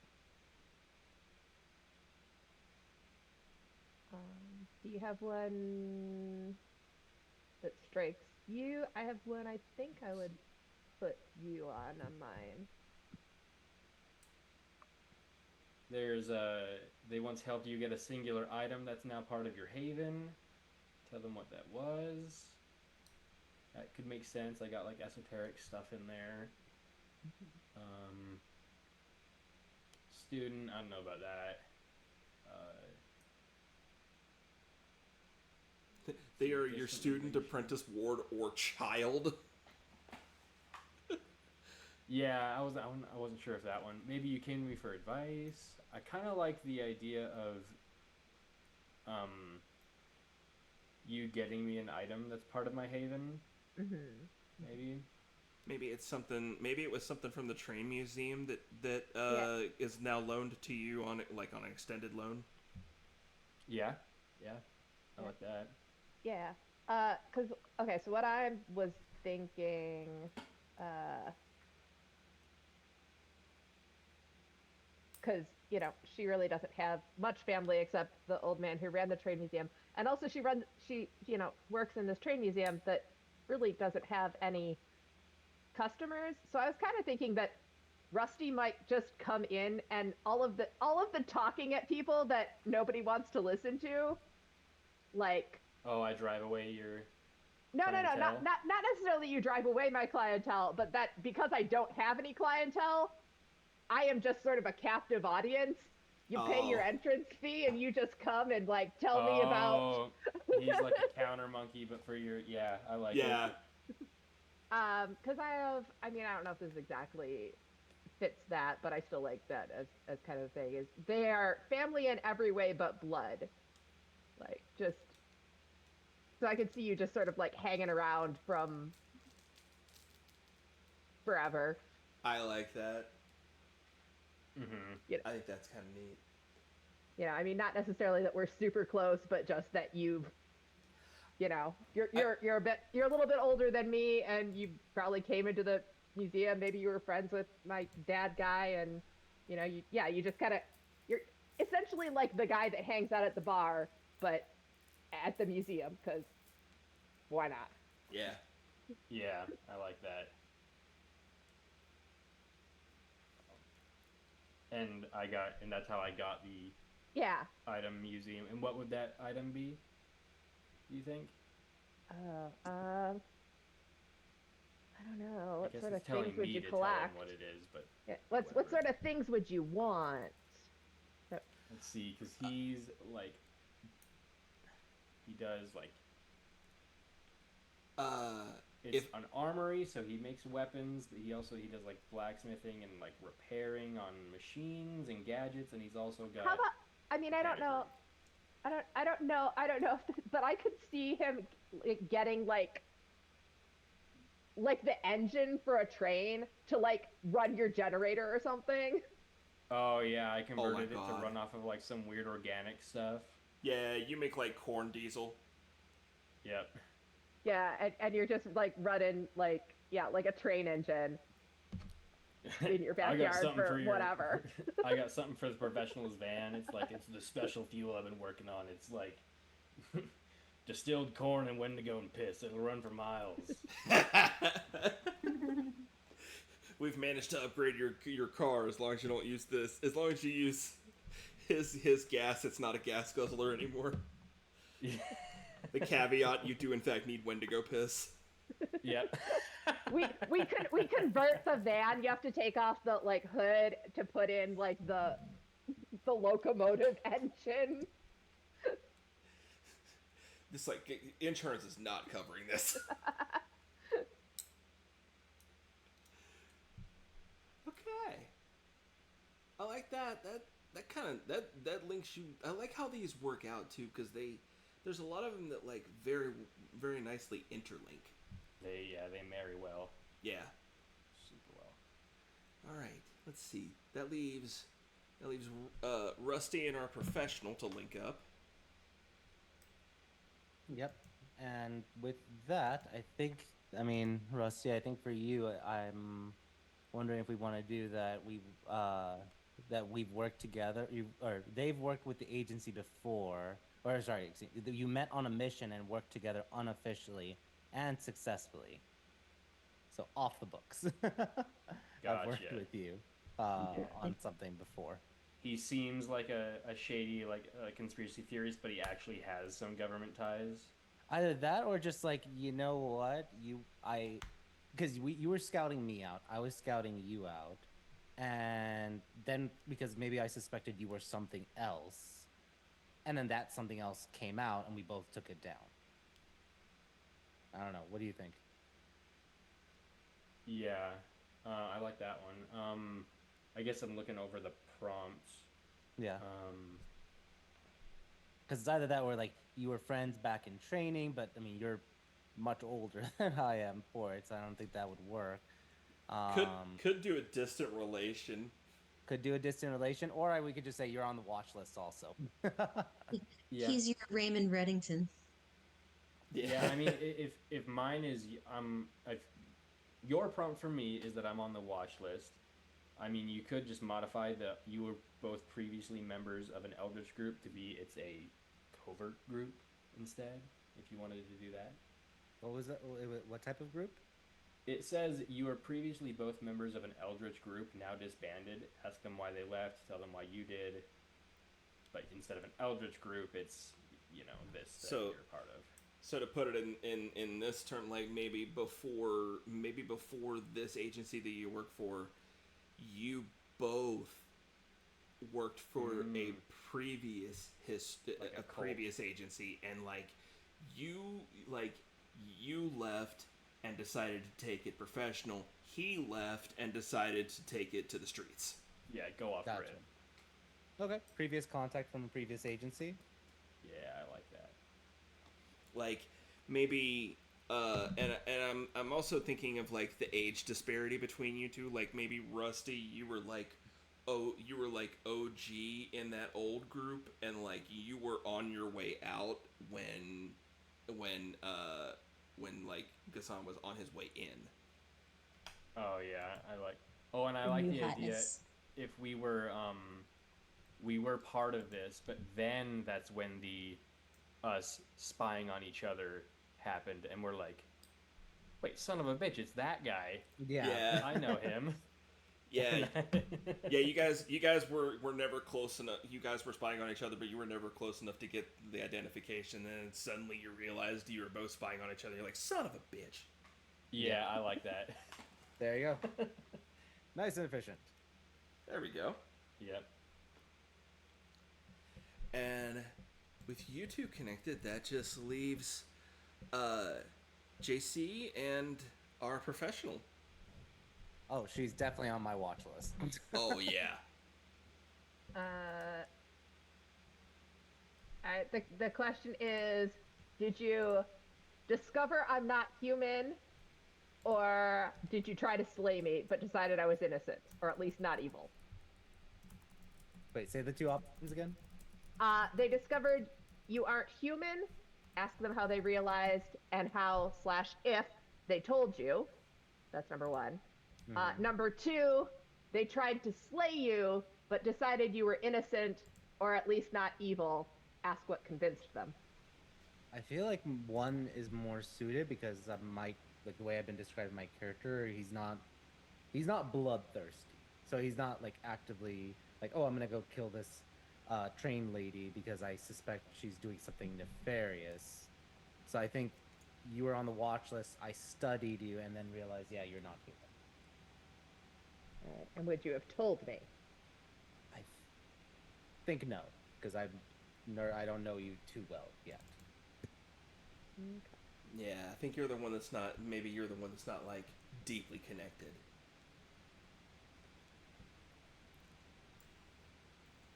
Yep. Okay. Sorry, the mic hiccuped. Could you say that again, Tim? I was just saying, it comes off that maybe because of how both of you run things, like you two aren't as deeply connected as like the others are. Yeah. You're much more of the watchful eye. Mm-hmm. Exactly. All right, and with That could. Oh, Go sorry. ahead. I was gonna say that could though help be the bridge with Luna being like, "Oh yeah, I know you and I know you," because I saved her life, so she knows I'm part of that agency, Mhm. and she's convinced or claimed with JC, so that could be Luna could be the official tie-in for us between our characters. What's Not your that I character- really remember it, but Exactly. Not that you'll remember. Exactly. Might have to be Rusty. What's your character's name? Mine, Sebastian. Sebastian.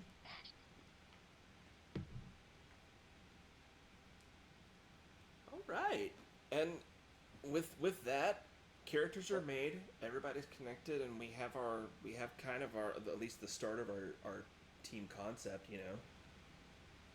Yeah. woo! Awesome.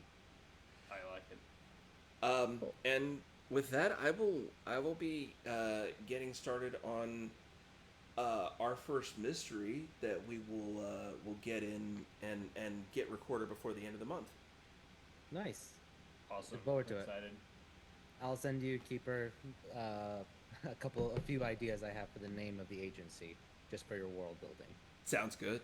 Yeah. Any and Yeah. Do you want like a summary of what we just told you? Everything. yes, I would Yeah, I I would was taking appreciate notes, it. but Yeah. I would appreciate it on and if you all would I have my own, but I'd appreciate any notes you all would want to send as well. And also, if you have anything that you guys want to flesh out more about your characters or the world or how they're all connected, feel free to always shoot me a message. We can if the answer is I don't know, then what's going to come out of my mouth is let's figure that out. Welcome to Castles and Calamities. We're an American Dungeons & Dragons actual play web series, currently running 2 weekly games, one on Tuesdays and one on Thursdays. Our shows started streaming in August 2023 and have brought forward hundreds of episodes full of incredible story, memorable characters, complex NPCs, emotional role-playing, and exhilarating combat. We have lore, we have heroes, we have magic, love, and wit. So let's dive in with a little special insight video about Castles and Calamities. Join us as we tell you a bit about our journey, starting with first who we are. We've gained and lost people along the way, but the 4 of us you hear today are 4 of those who helped create Castles and Calamities and have been here since the beginning. Gassan. Brian.